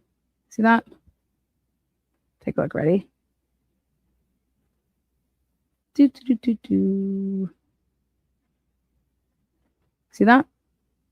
But guess what? That's not Lank. See that? Do. It's like, oh, is that Paul Gallagher? He puts the solo red cups, right? That's what it looks like to me, right? But who is that? Is that Gallagher? Is that Berkowitz? Because I'm able to show you guys a lot about right here. Want to see this? Let's see. Oh. Right here, there's Carrie Roberts. Carrie Roberts. There she is. There's Carrie. Yep. There's Matt McCabe. That's the 55-minute mark of the video, which is, and then, oh wait, who's that? Okay. At the 55-minute mark of the video, 7:06. And before all that, you have Matt McCabe coming out of the house to go get his vehicle that was parked in the street. And you have Carrie Roberts. And I'm just like, when? So Carrie would have been, when she gets back to the house or back over here to like, hey, you're going to take, Karen by ambulance. Okay. Now she would have just been leaving. Like, I'm going to go pick up John's family. Okay. And that's where you see, look at this. See right there, that fire truck right there? That's the fire and ambulance that came back to supposedly get, Karen Reed. I remember they said when they were walking out of the house, when I say they, Good and Lank, that's when Matt McCabe was like, walking in.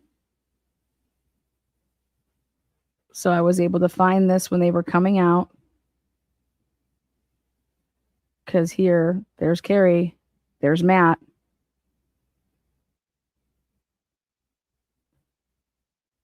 And before this, I have Matt actually right there. Look at this. See that right there? There's Matt, there's Carrie. And I was like, wait, is that Carrie? See right there? Who's that? That's Matt. Is that Julie? See right there? Is that Carrie Roberts? And I believe it's Carrie, but look at the person come from walking out from where the house is. And because Good moved his vehicle over here, I don't have that angle anymore. But right there, I mean, that looks to me like it was. So Carrie Roberts goes back up to the door, and I was like, aha, damn. Aha. Then this is where I believe they have this talk about, hey, Matt's like, do you want me to go with you to go get, the O'Keefes? And she's just like, no. And so I'll see Matt goes up, right? Carrie goes off. You're going to see Carrie's vehicle pull away. And I'm like, who's this skinny dude right here? This is not Paul Gallagher. See how he has that hat? And I was like, that's Berkowitz. That is 1000% Berkowitz, if you ask me, with that hat on. Side view. Who is that? Look at that man.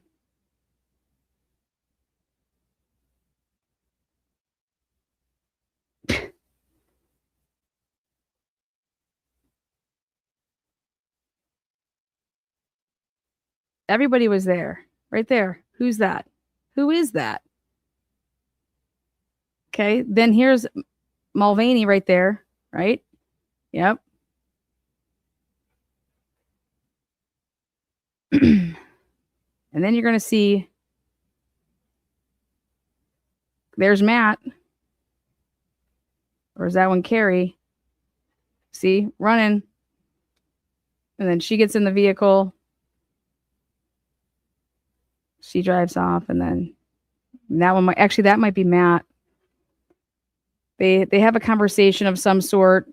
I kept on going. I'm like, okay, well, how long do they talk here? I'm like, oh my God, well, this makes perfect sense if I can get it to 7 minutes. Look at who's that. Oh, wait, that's Good.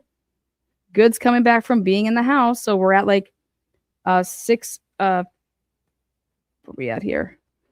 49 mark. This is Good's camera, 49. 7:01.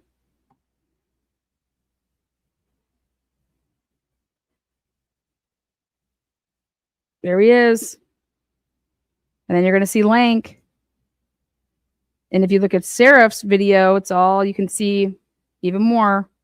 I'm coming out and everything. Up right there. Lank.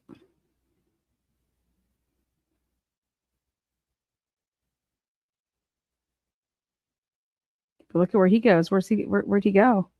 See that person that just walked off? Look at right there. Who's that? Look at.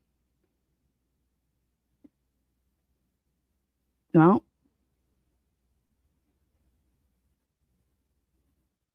He went to his Oh, there he is. So that's them coming out of the house, which is all timing up perfectly over here. And Lank's getting those steps in. John O'Keefe's phone's moving. Okay. Carrie Roberts is just chilling in the car. There's good. Run circles again. And then, so if you go in order here, you got Carrie that's about to pull off. See, two people are talking right there. Do you see that? You can see them right there. Oh, there's Berkey. See Matt? See, there's like a little huddle going on over there. Look at this. Look at this shit.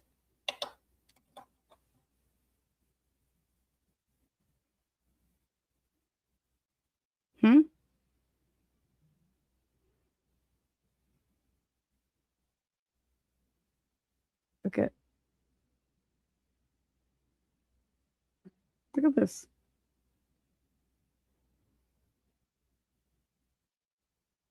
Look at this huddle. So you have Matt, Carrie, and Berkey.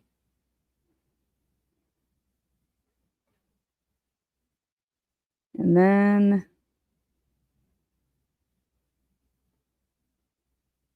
ambulance moves it on. And you're going to have, here's going to be Carrie. She's going to go off. And then you're going to have Matt pull into the driveway. But where's Berkey? I mean, you know, like, oh, there's Carrie. There's Matt. And I'm like, okay, where's Berkey? Oh, there he is. Like, what the fuck? I am just absolutely shocked that Karen Reed did not call. Like, okay, right there. Now, who's this? Is that Good and Berkey?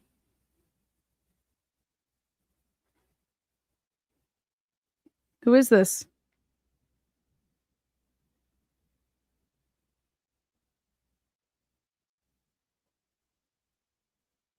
It's like, is that Paul Gallagher?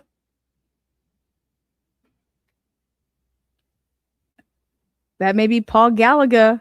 And if it's Paul Gallagher, oh, well, hell. But he should, I mean, you talk to people, you talk to witnesses. Paul Gallagher didn't write one report. Okay, there's Mulvaney. He's got the tape blowing all over. Then, now watch what this does. There was Lank. So he's walking all over, and I'm paying attention to the steps. And when the phone's moving for O'Keefe, there's look at this fucking idiot. That's Paul Gallagher. Now here's Good. Oh, Mulvaney. He's like, okay, I'm gonna move my vehicle. So Mulvaney moves, and I'm like, okay, we no longer have that angle. And then right here, this is Lank's vehicle, okay? And then so behind that, that's another vehicle. Paul Gallagher should have his vehicle somewhere, right? Oh, no. I was like, you got to be shitting me. And I'm like, so is this Good's vehicle? Or this is Good's vehicle. And I'm like, we still have another hour and 34 minutes because I was like, oh my God, we're going to have a great video of them looking for evidence, right? No, he moves this vehicle up and this is where the dash cam is. I'm like, you've got to be shitting me. Okay. Like, why did this vehicle have to be moved up? And do you want to know what they said? Because Alan Jackson pretty much brought it up and he's like, I think we moved a vehicle and it ripped. That's what ripped the tape down because we had tied the tape to like the vehicle, the mirror. And it's like, well, we should be asking, why did you move this vehicle? And then somebody gets in it. And then they change the. So here. And so I'm able to still pay attention what time it is. So at 1:06 here on the camera, it's about roughly what we believe is 7:18. And this is in the timestamp between 7:16 and 7:23. John's phone takes 205 steps. Okay. And so you have Lank, but I'm like, hey, where is this? So check this out. So this is Lank's vehicle right here, right? And so, see, come over right there. So Lank opens the door over there, walks around, opens up this door. Well, he's doing something in the back. I don't know. I think there's another car over there, but comes around this side. Then this door gets opened.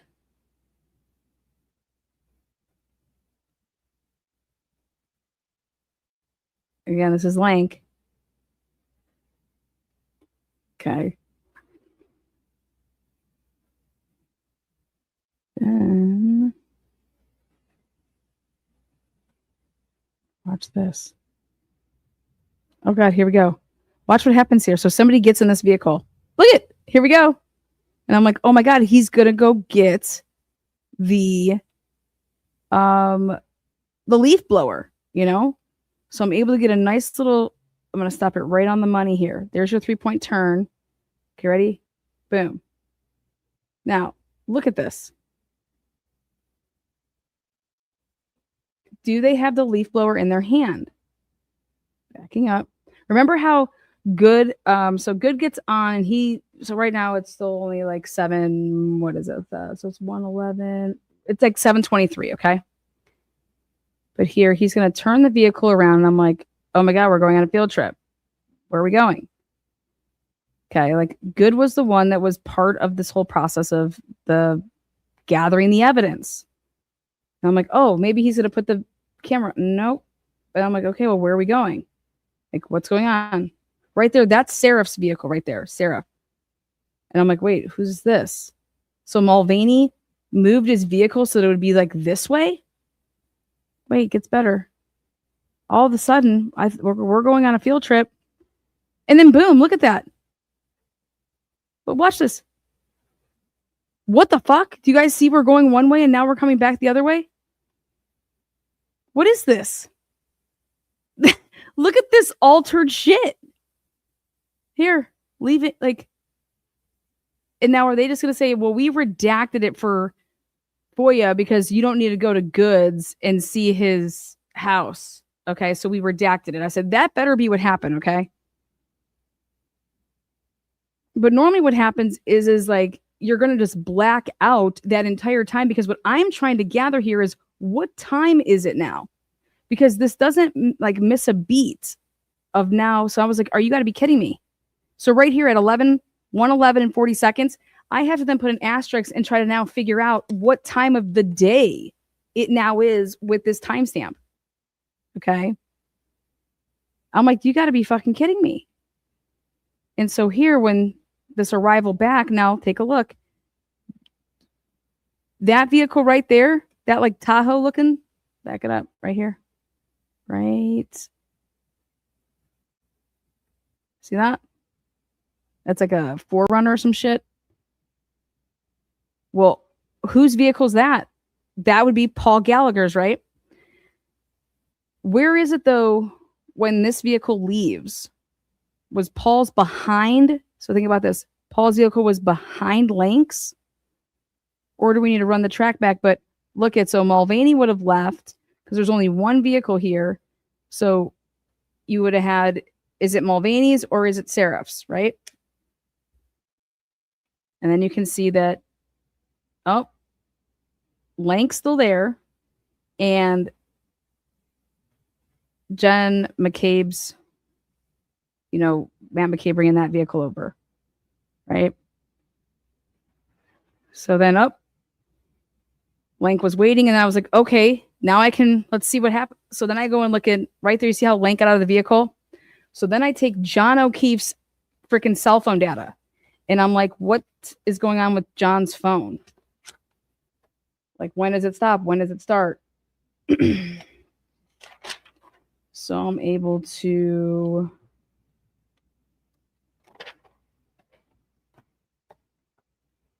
go back over here.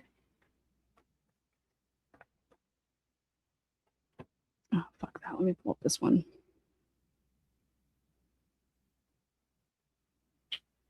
I made a new John's phone. Okay. I have him at 7. So between 7:23 and 7:30, he takes 0 steps, the phone. Okay. And so what it looks like to me is that Good just ran to his house and came back. And so Lank just waited for him because it's like, what am I going to fucking do? You know, I need this leaf blower. All right. So what I believe now we're able to do is we're able to say that Good left, came back. And it's, if this all adds up, you're either looking at, depending on how long this took him, it's either 7:30 and 16 seconds, or it's 7:42 and 10 seconds. That's my math. So let's see what he does here.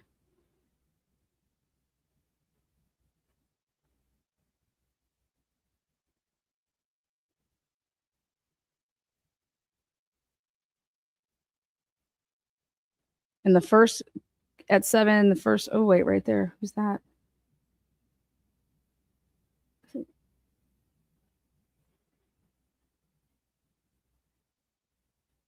See that vehicle that just drove by in the back?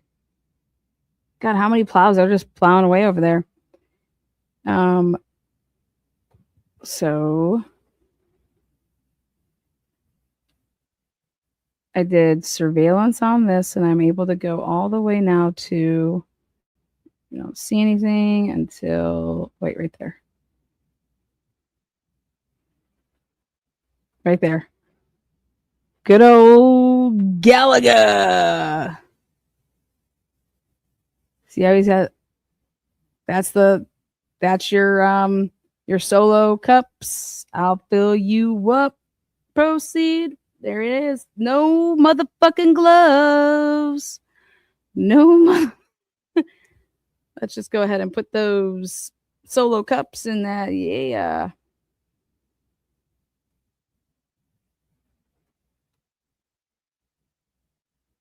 Then,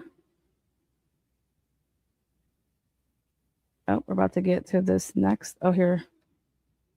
Then Lank walks over. Watch what he's going to do. Well,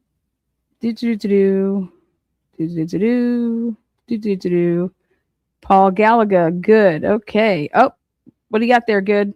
I mean, Gallagher, what do you got in your hand? Watch, he's got something. He's got another bag. See that? He's got another, you see that bag?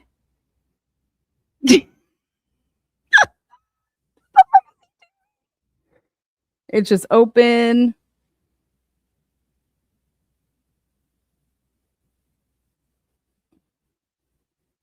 He's like, what's a crime scene log? No.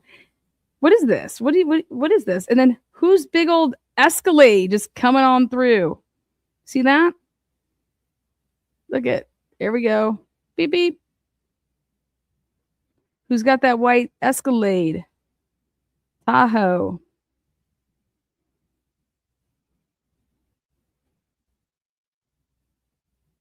What does he have in his, does he, up? Wait, what did he collect before? Look at these solo cups. What was in the first bag? Hang tight. Hang tighty, tight, tight. Look at this. If we go back, look at this. What's that shit? What's in that bag? Look at that. What's that bag? What's in that bag?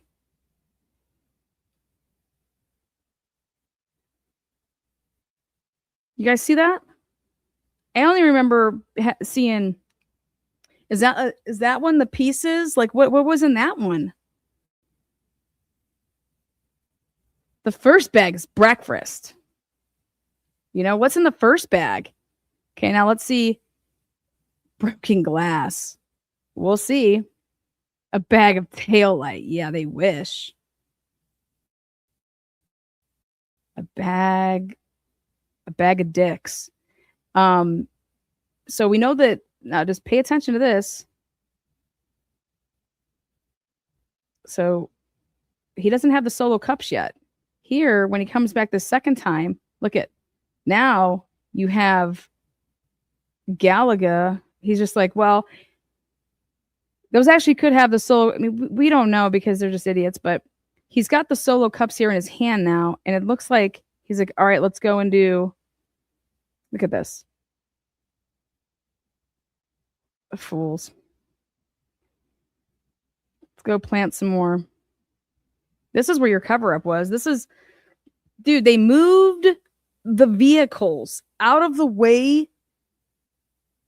Like anybody with a brain would have had the camera in your car facing, so all of this would have been on record. They knew exactly what they were doing when they have the vehicle facing this way.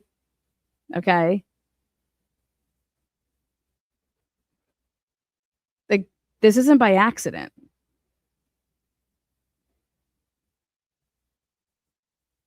Oh, look at plow. You could see the road a little bit.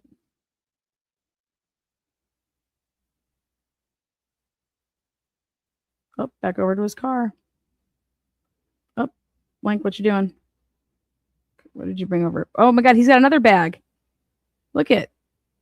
Now Lank has a bag. What the fuck is this? You guys, I think they collected a shit ton more. I don't know what the hell. What is this? That's 2 bags in that. So there's 2 bags. No, is that 3? 2 bags went into that vehicle. 2. Now, Lank now. Let's see what he does. Oh, right there. Now, do you remember when Good radios in and he's like, all right, we're leaving the scene now. Well, let's see. I think he calls it in at 7:52. Let's see. 7:52. What timestamp is this at? 1:26. 7:39. Let's see what happens here. He got in the car, right? Back it up right there. Okay. 7:39. Let's check John's steps here. 7:39.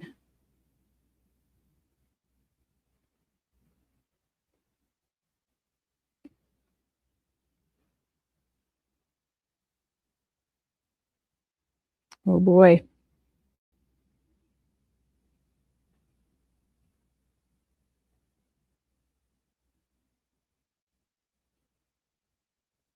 Oh boy. Uh-oh.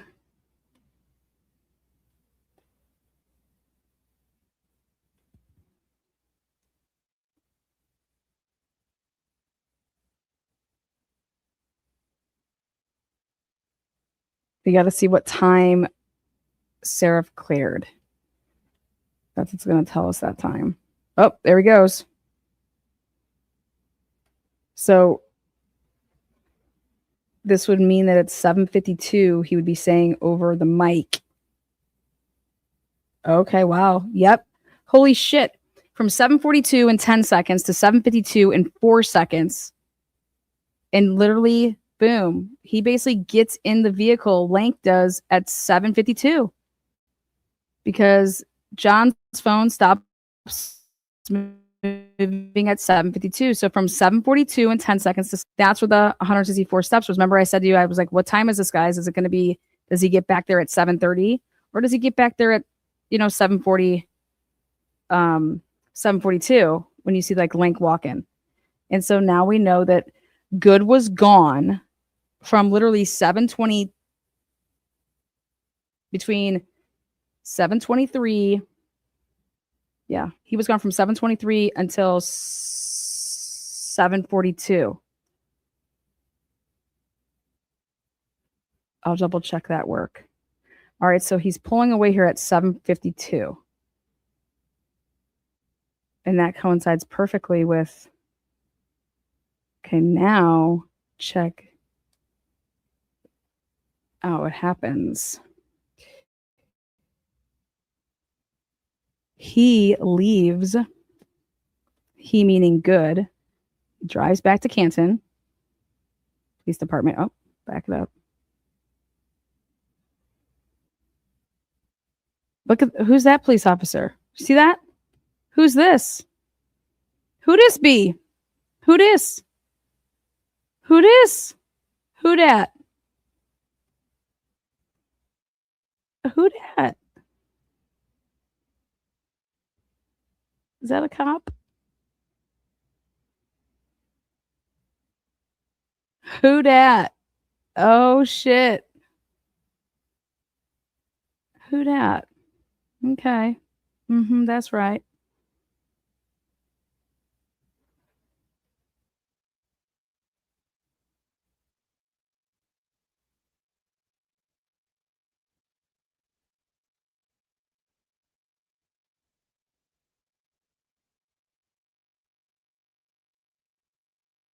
Who dat?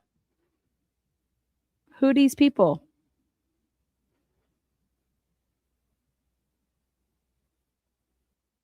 God, all these flowers.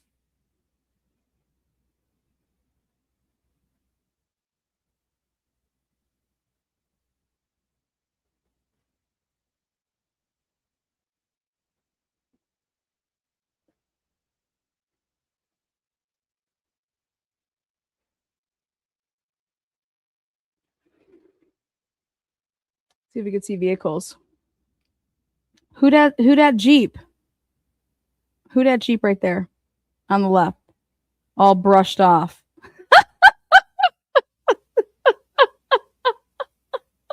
Who that Jeep right there? Hasn't been out there that long, has it? 7:52. 7:52. You would have got back over here at 7, I don't know. 5 minutes later. Who that Jeep right there? No snow on it. See that? Oh, and the lights on. Turn the lights out. Oh my God, is that Higgy Bear? What kind of Jeep did he have? Was it just a 2-door, 4-door? What do you have? I have no idea, but who's got that Jeep? Who's this backwards in right here? Ford Edge.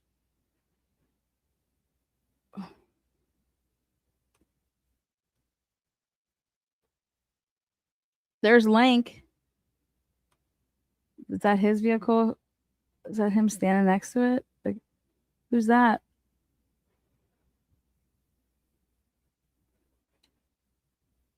Let's play parking lot.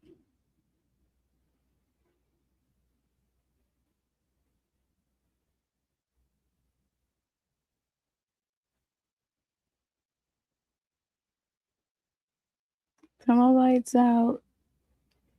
Oh, okay, now.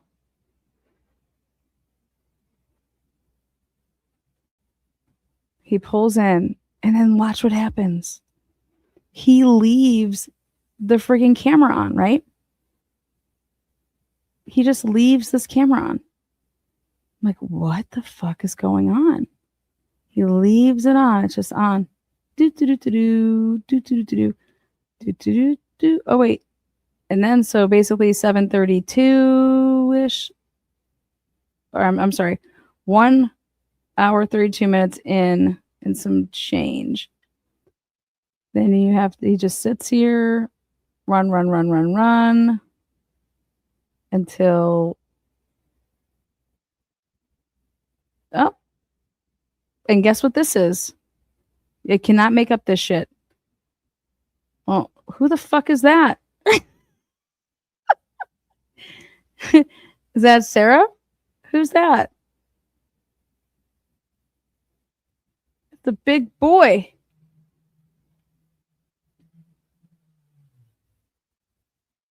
Is that him? That Seraph? I would love to. I mean, all right. Now, guess who gets in the car? Oh, let's see.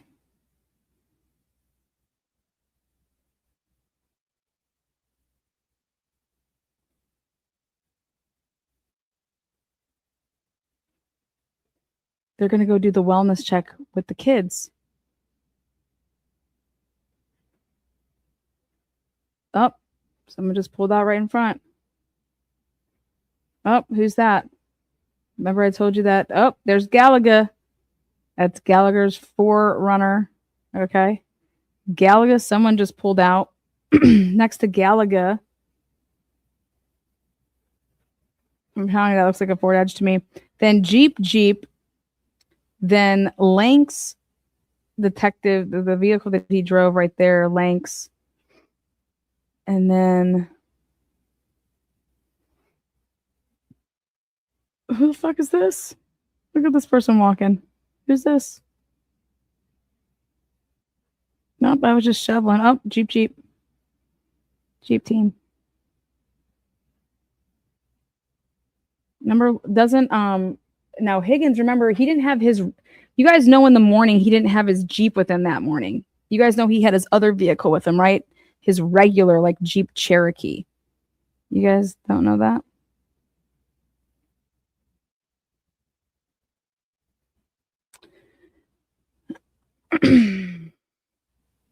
And now here they're going to go to One Meadows and they're going to perform.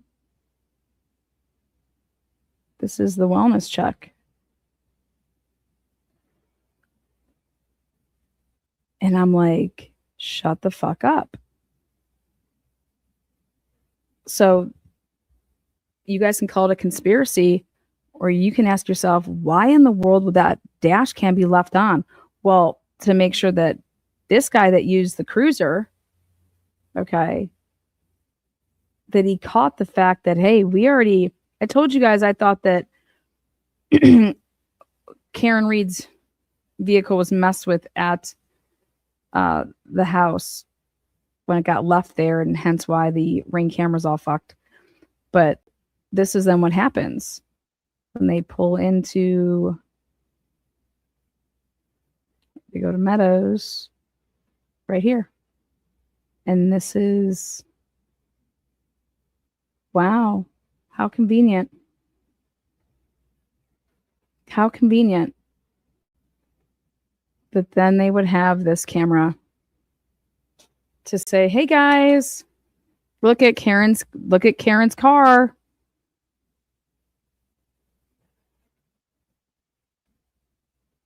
What do you think? Absolutely crazy to me. When I saw that the dash cam was left on, I'm like, why did he leave the dash cam on? Hey, just take my car, take my cruiser. You know, it's out of the snow and you guys don't have to wipe it off or anything. Just, go get that one. Dash cam's on. Fucking nuts, right? Because would they have turned on their dash cams? I mean, I don't know. Maybe, I don't know. Maybe they just run 24/7. Who knows? But pretty crazy, huh? That this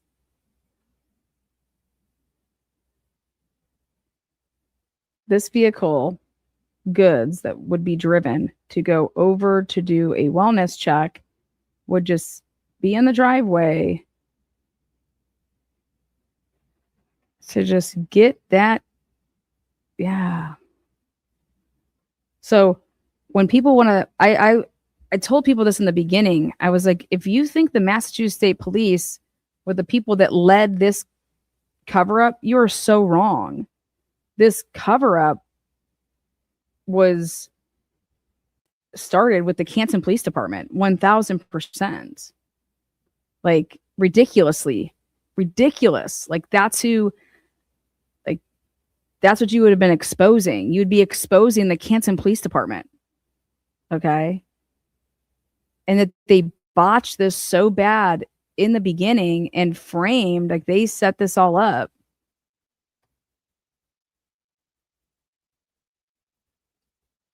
I mean, it's 8:23 in the morning. Michael Proctor wasn't the one on that radio calling in saying, "Oh, one of the state guys wants to know like who was working, who was the guy in the who were the people in the firefighter's truck and blah blah blah blah." Okay, yeah, no, that wasn't Proctor's voice.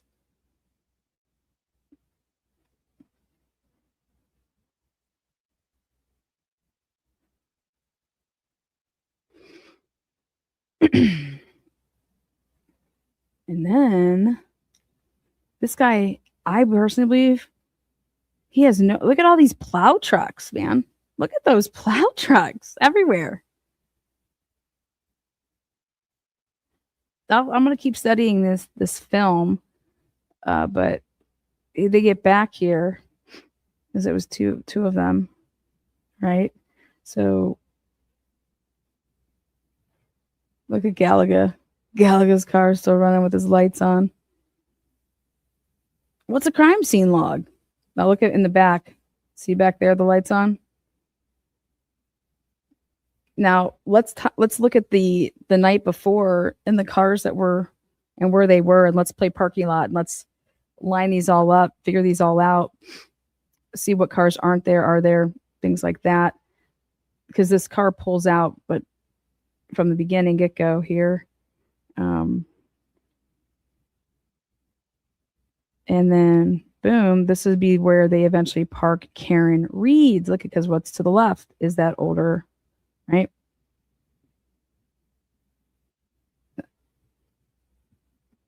And then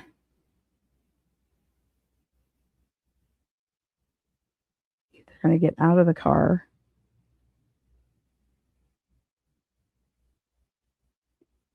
Look at this, just keeps running. This just keeps running. And then it goes down and it's closed. And look at this, keeps running for another 15 minutes.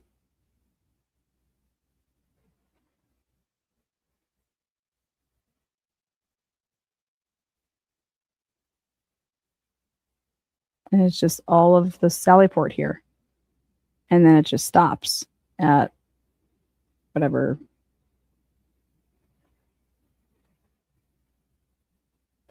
That guy got in that car and had no idea that dash cam was on.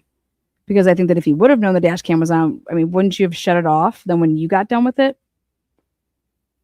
And I just personally believe that Good, obviously he knew the dash cam was on from jump, because the way that he was moving the vehicle around there at the end to when he comes back with his little leaf blower, he knows that he could have a camera on all the work they do, but oh God, no, we can't have that. He moves the vehicle up. Somehow, like I said, Mulvaney, his dash cam is no longer there after 45 minutes being on scene. And then when he leaves his dash cam on. And then the two guys that go to check on the kids and do the wellness check, that's going to be pulling in and being able to do what? Have a camera on Karen Reed's vehicle, who Good and Lank are already calling, suspect. Yeah, about that. What do you think? So again, I put in, I don't even know how many hours to go through everything. And so anybody's out there saying, oh, Lana's just, hey, I just encourage you to debunk the methodology and the thoroughness and say, oh, hey, Lana, you just missed this. Or hey, Lana, you missed that. I would welcome it. I would love the help. I would love for people to go through this and find certain things. But this all started with Canton Police Department. This was 1,000% O'Keefe's 1,000% what needed to be exposed from jump in the Karen Reed case was the police corruption. Okay, the police corruption. What's been going on in Canton for years, right? That's where the focus should have been.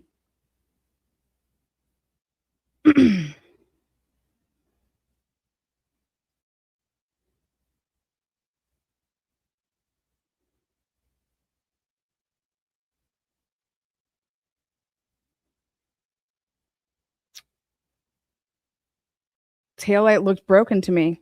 Well, yeah, that was the whole point. Is I believe that the taillight was, and it wasn't like completely ripped apart or anything like that. They went and got pieces between the timestamps of Gallagher said on the stand that he went to One Meadows. And I'm like, what the fuck is Gallagher going to One Meadows when he knows at 626, he knows that this is at 34 Fairview? Well, you guys want to listen to Gallagher and what he testified to in trial 1? He's over here testifying that he went to One Meadows. Well, he's heard on the radio with Dever, and he knows that it's on Fairview.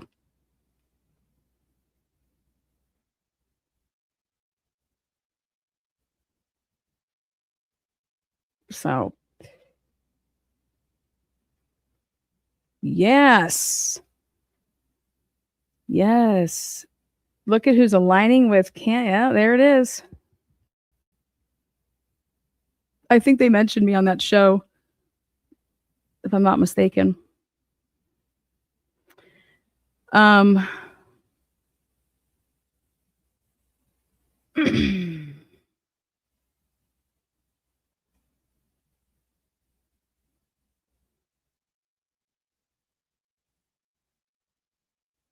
Yeah.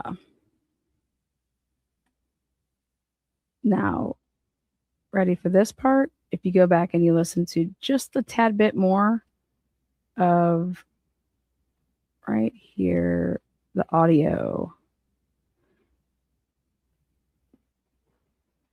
The Canton Police Department audio. Go to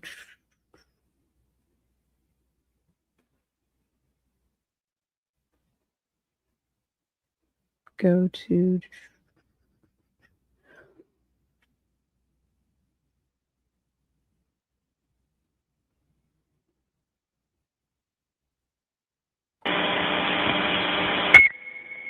to 682, no phone number, catch anything. So that's good. They have no in-house number for O'Keefe's house. Okay. Because the cops that are there are saying, hey, do you have like a number or something? Because nobody's answering. Okay, we're going to return for now, see if we can dig up a house phone. They might have slept somewhere else. Roger.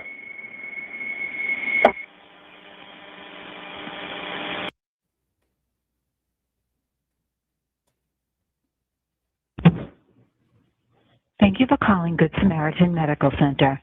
If this is a If you know your party's extension, press 3 at any time during this message. If you need directions, please press 2. For all other calls, press 0 and an operator will... 831. Wait while I transfer your call. This is Lank. Lank.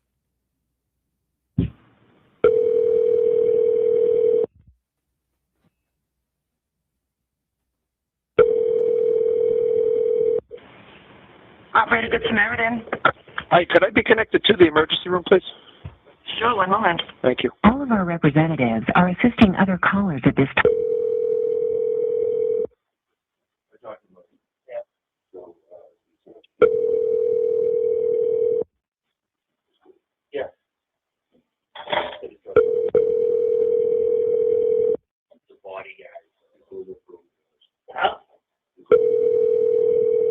Beep, beep.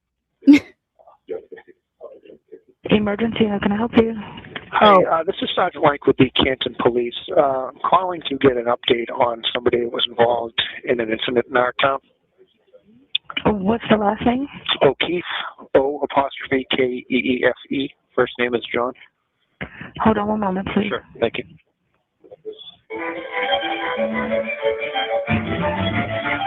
Oh, also, I want to give a shout out to Sam. I'm going to get into that on my show tomorrow. I guess people are giving her a lot of shit, but Sam, you keep on rocking it.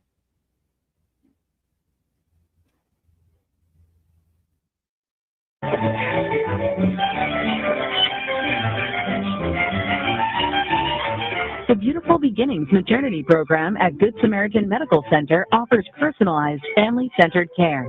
Our care team knows that. Thank you so much for holding. The patient is here. We'll have to have someone give you a call back right now. Yeah, that's fine. Can I give you my phone number? Yep, give me 1 second. What's the first name? Sergeant Mike Lank, Lank. Okay, so at 8:31, he calls Good Samaritan, wants to know what's up with JOK. Thank you for calling Good Samaritan Medical Center. And then at 8:45, now this is what should blow your guys' mind, because if you've been paying attention to this case, at 8:45, this was allegedly the time that they called using Jen McCabe's phone to say, hey, Lank, come back to the scene. Remember? Hello, Sergeant Lank. Hey, Lank, it's Goody. Hey, I'm just putting the people I know. You're going to update and put in Brian and Nicole, Albert, and like whoever you do. Yeah. All right. Yeah. Right there. Boom. Good is hitting up Lank at 8:45. 8:45 a.m., which is actually, in my opinion, after they get called back over.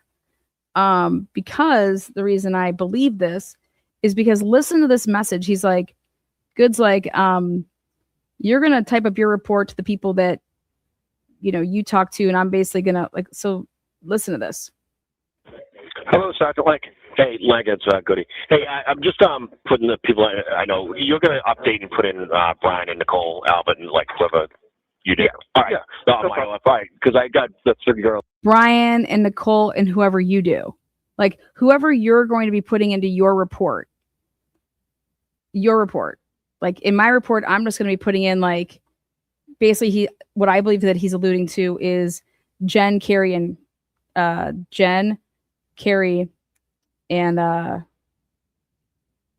Karen. But listen to what he says there. You and whoever you're going to put in your report. That I talked to, and I'm just going to do my narrative. I don't want to. Yeah, I have a bunch more names that I have to get more information on. I have names and like phone numbers, but I don't have. Okay, all right. It'll be easy enough to figure out. But all right, I'm just going to put in the people that I have and I talk to. Yeah, okay. Perfect. All right, sounds thanks to you. Sure. To the people that I talk to, I'm just going to put the people that I talk to in my narrative. Okay, when I'm writing up my police report. Okay. And right here, Lank is admitting that he has there's a lot more people than just Brian, Albert, and Nicole Albert, right? And when Lank was questioned, it was about like, when did you talk to Brian Higgins? Was Brian Higgins there? Remember Paul Gallagher? Paul Gallagher says that he goes with Lank on the second trip. Well, at 8:23, when that cruiser's pulling out to go check on the kids, right? And then when the police cruiser comes back, go double check and see if Lank's vehicle is there and if Gallagher's vehicle is there. Okay? Go check that out.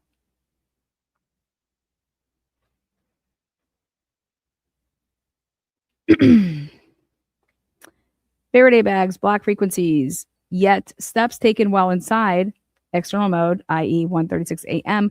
Update at the time phone because exposed to Earth again at 6:04 a.m. Recent audit stated all patrol cars are equipped with it. Why was Allie at CPD at 1:30 a.m.? Mañana, Lana. I was like, I couldn't even read that. Josie's on a vacation far away. Well, we're just getting warmed up.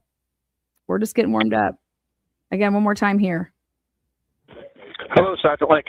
Hey, Lank, it's Goody. Hey, I'm just putting the people I know. You're going to update and put in Brian and Nicole, Albert, and like whoever you do. Yeah. All right. Yeah. No, all right. Because I got the 3 girls that I talked to, and I'm just going to do my narrative. I don't want to. Yeah, I have a bunch more names that I have to get more information on. I have names and like phone numbers, but I don't have. Okay. All right. It'll be easy enough to figure out. But all right, I'm just going to put in the people that I have and I talk to. Yeah. Okay. Perfect. All right. So Thanks. Good. See you. Okay. Then at 9:55, this is now communication of mass. Canton Police Officer Deborah, the flange recording. Hi, this is Mary from the medical examiner's office, also on a recorded line. I was just wondering if there was someone found in a snowbank today in Canton earlier this morning. Do you know? Yes, there was at 6 in the morning. Yeah. Is there anyone I could talk to more about the circumstances of that their death was just reported to us?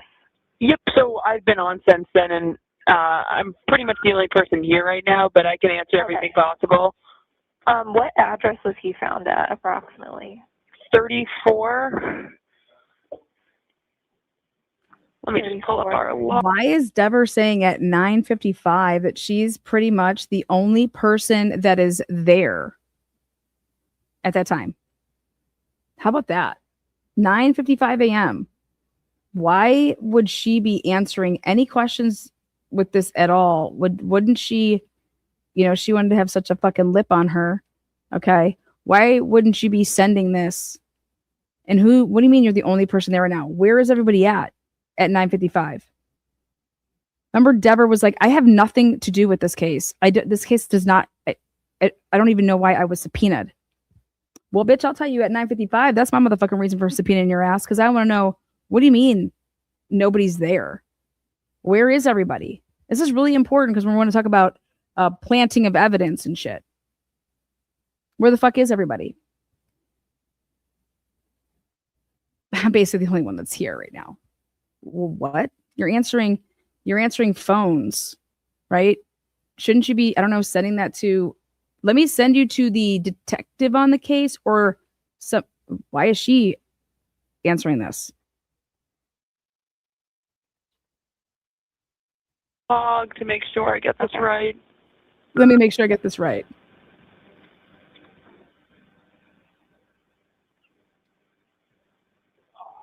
Oh, thank you.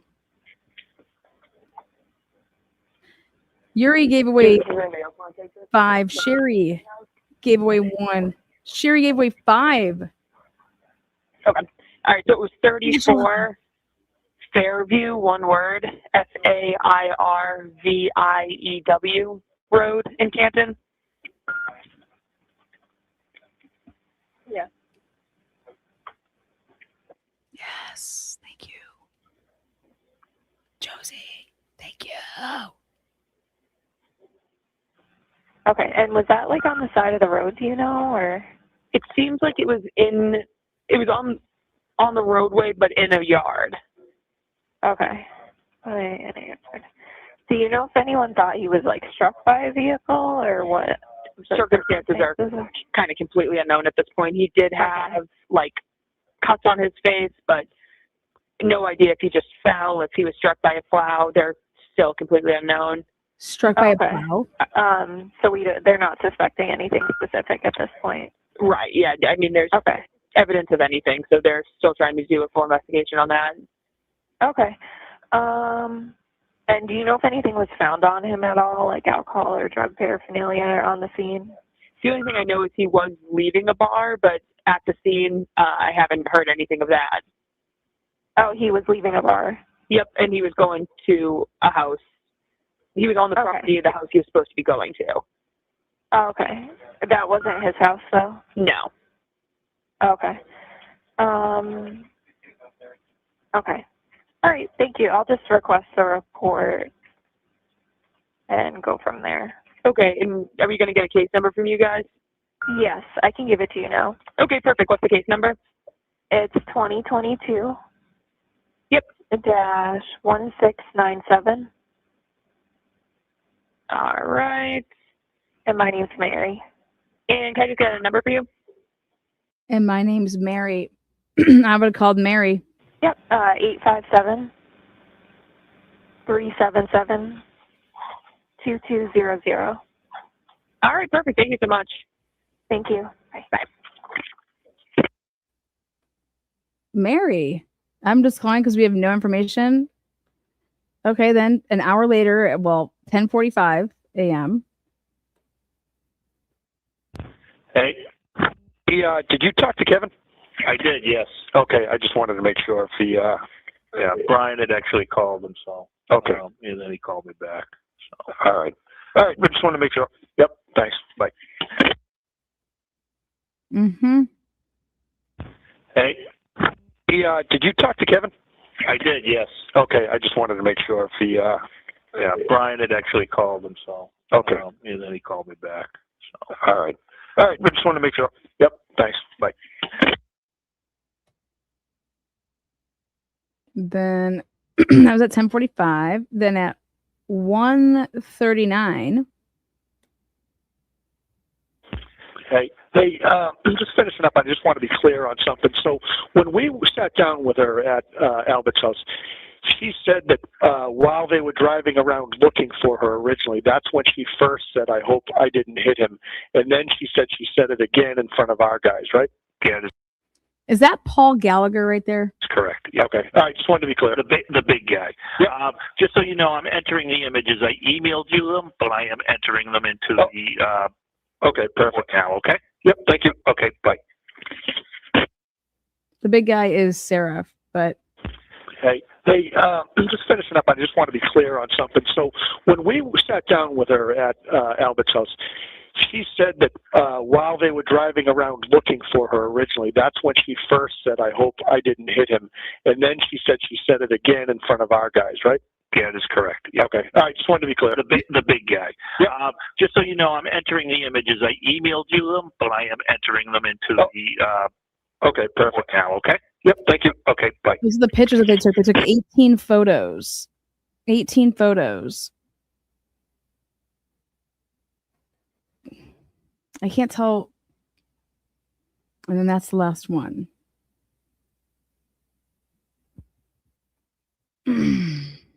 Yeah, about that. But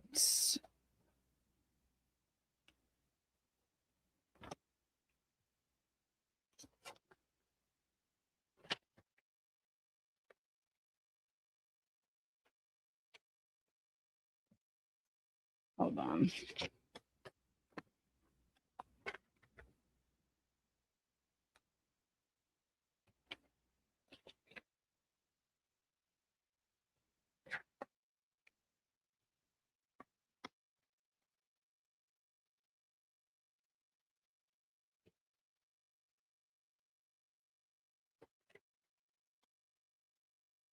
Okay, that's where we're gonna end it. I will show you guys this new update. Here is the new Excel, and this is to show how I was able to eliminate some stuff.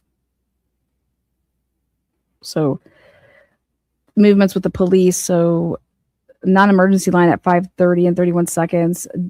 You know, Carrie calls the po. And then Carrie, Karen, Jen, 6:03, they arrive at the scene. 911 is at 6:03 and 47 seconds. Good, 6:08, called Lank. Seraph, 6:10 a.m. arrives on scene. Mulvaney, 6:10 and 30 seconds. EMTs, I'm still punching that in for my other Excel sheet.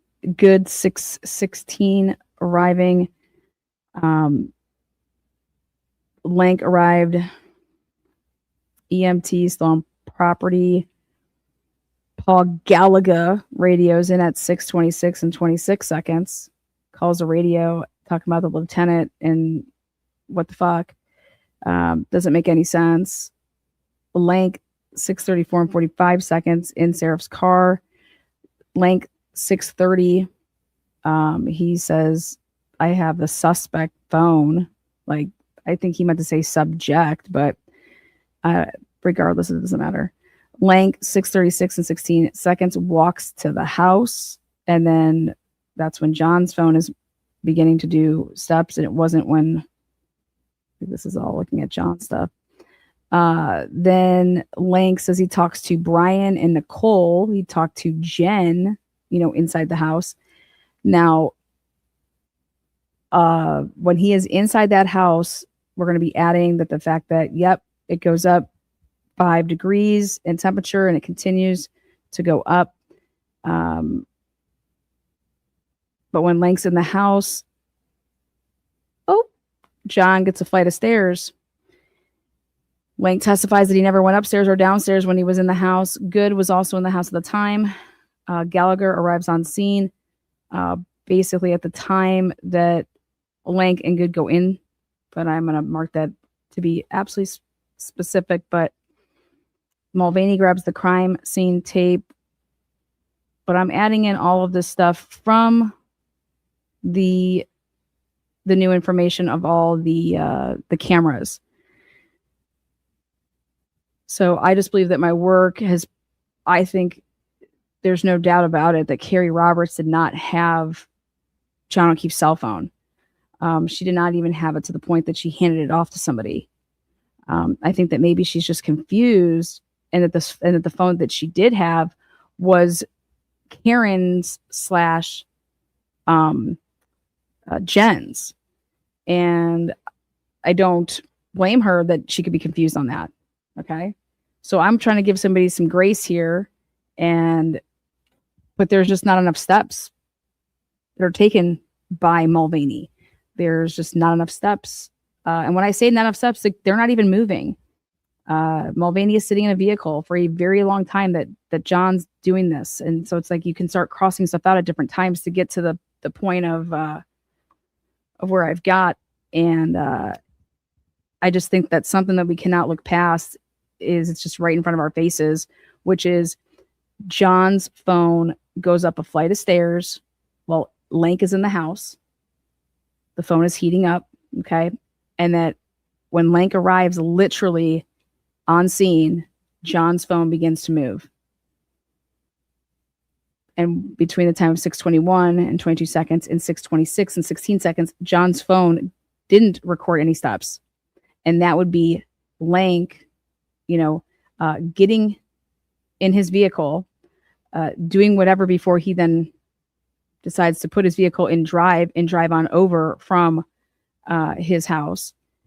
And the 180 steps between 6:15 and 6:21, I attribute to the person, either A, Lank, who had already received it, beginning at 6:15 and 13 seconds from the person that had it from 6:04 to 6:11 and 30 seconds. Again, these could all be attributed to Lank. They can be the bottom two and then the rest. But I think you can, by using deduction, you can eliminate people. And with a Faraday bag, and if the Ford Edge was sitting out front to protect anybody from seeing that there was a body on the lawn, when the Ford Edge would have then been moved right before they were arriving, that Ford Edge is going where? To Lank's. Letting him know, like, hey, here you go. Here's the phone. It's in the bag. I'm taking it out. I took it out right before they arrived, so it's kind of going to be in sync. I mean, we're dealing with people that know everything about crime. So I think that that's just what makes more sense.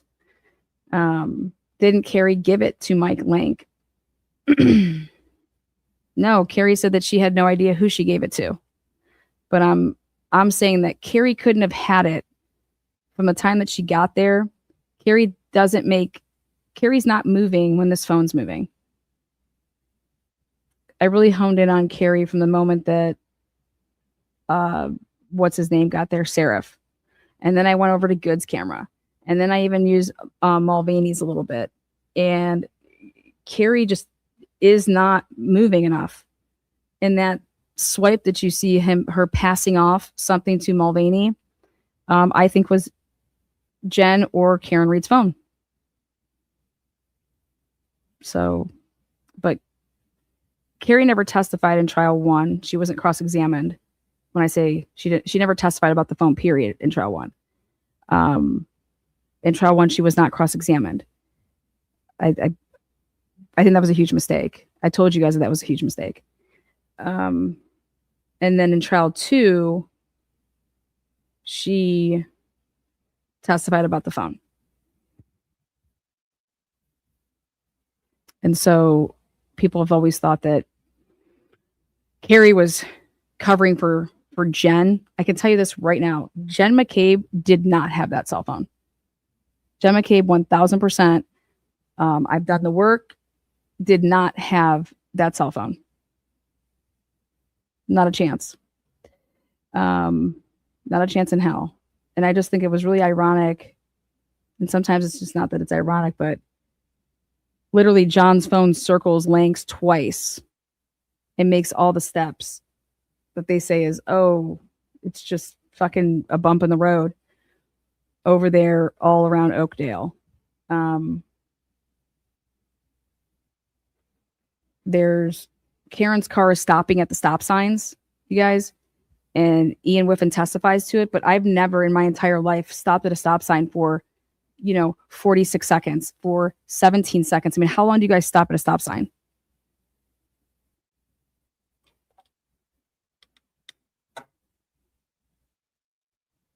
I don't know. So they got Carrie to lie, or did she have someone else's phone? I don't think they got Carrie necessarily to lie. I think that I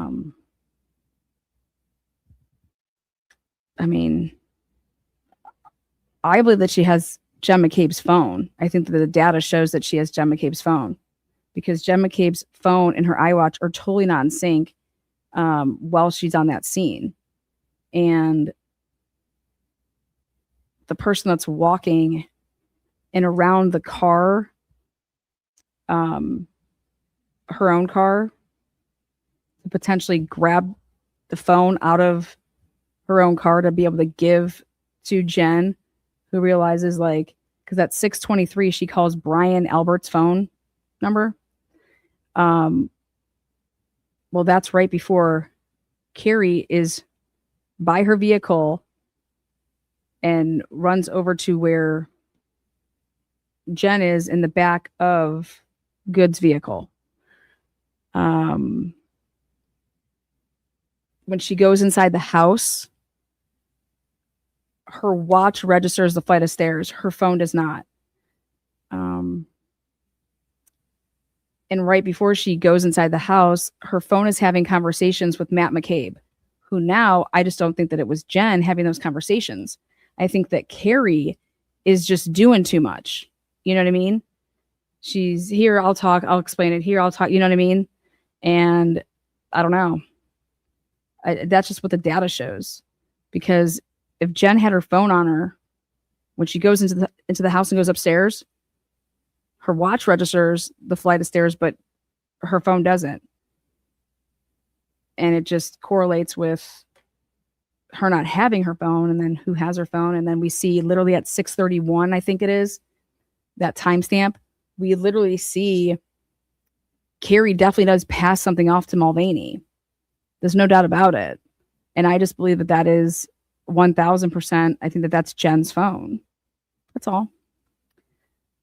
It's not John's phone. And Lank's already on scene before 6:31. Lank gets there at 6:26. And yeah.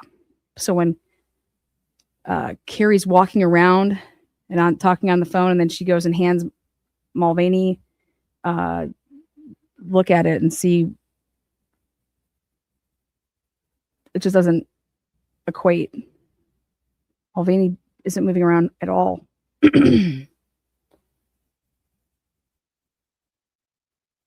like this time period from 6:21 and 22 seconds to 6:26 and 16 seconds. This is so telling. Okay. Everybody at that scene, except for, isn't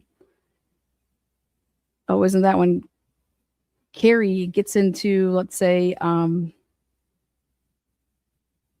the back of the cruiser with Karen and they're praying. Yeah, but right here, 173 steps from 6:26 to 6:34 does not happen. And the 180 steps from 6:15 to 6:21 definitely does not happen.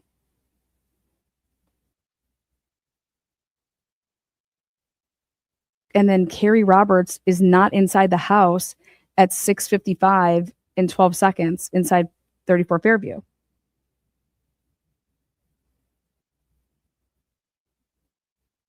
To register that flight of stairs. It just all lines up with Lank's in that house. And then he's coming out of that house right after that. And I believe that when they got in that house, they all went down to the basement and they were having private conversations. And that would be your Canton boys. That's the Canton people. And when I say like talking to people, like I'm talking about like not with Jen McCabe. I'm talking about Brian, Higgins, Good, Lank. That's who's down in the basement, not Jen McCabe. They're not going to include her in something like that. So, again, I'm only going off of the data. Do what you want with it. Contribute. If I got something wrong, show me through the material.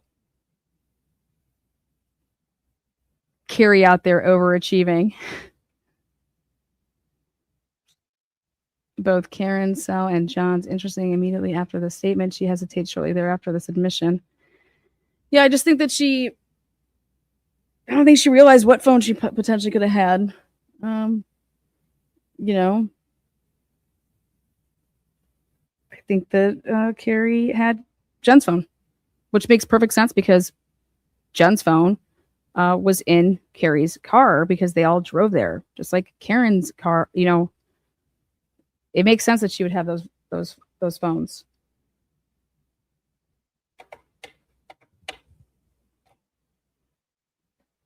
All right, guys. See you on the next one. Peace out.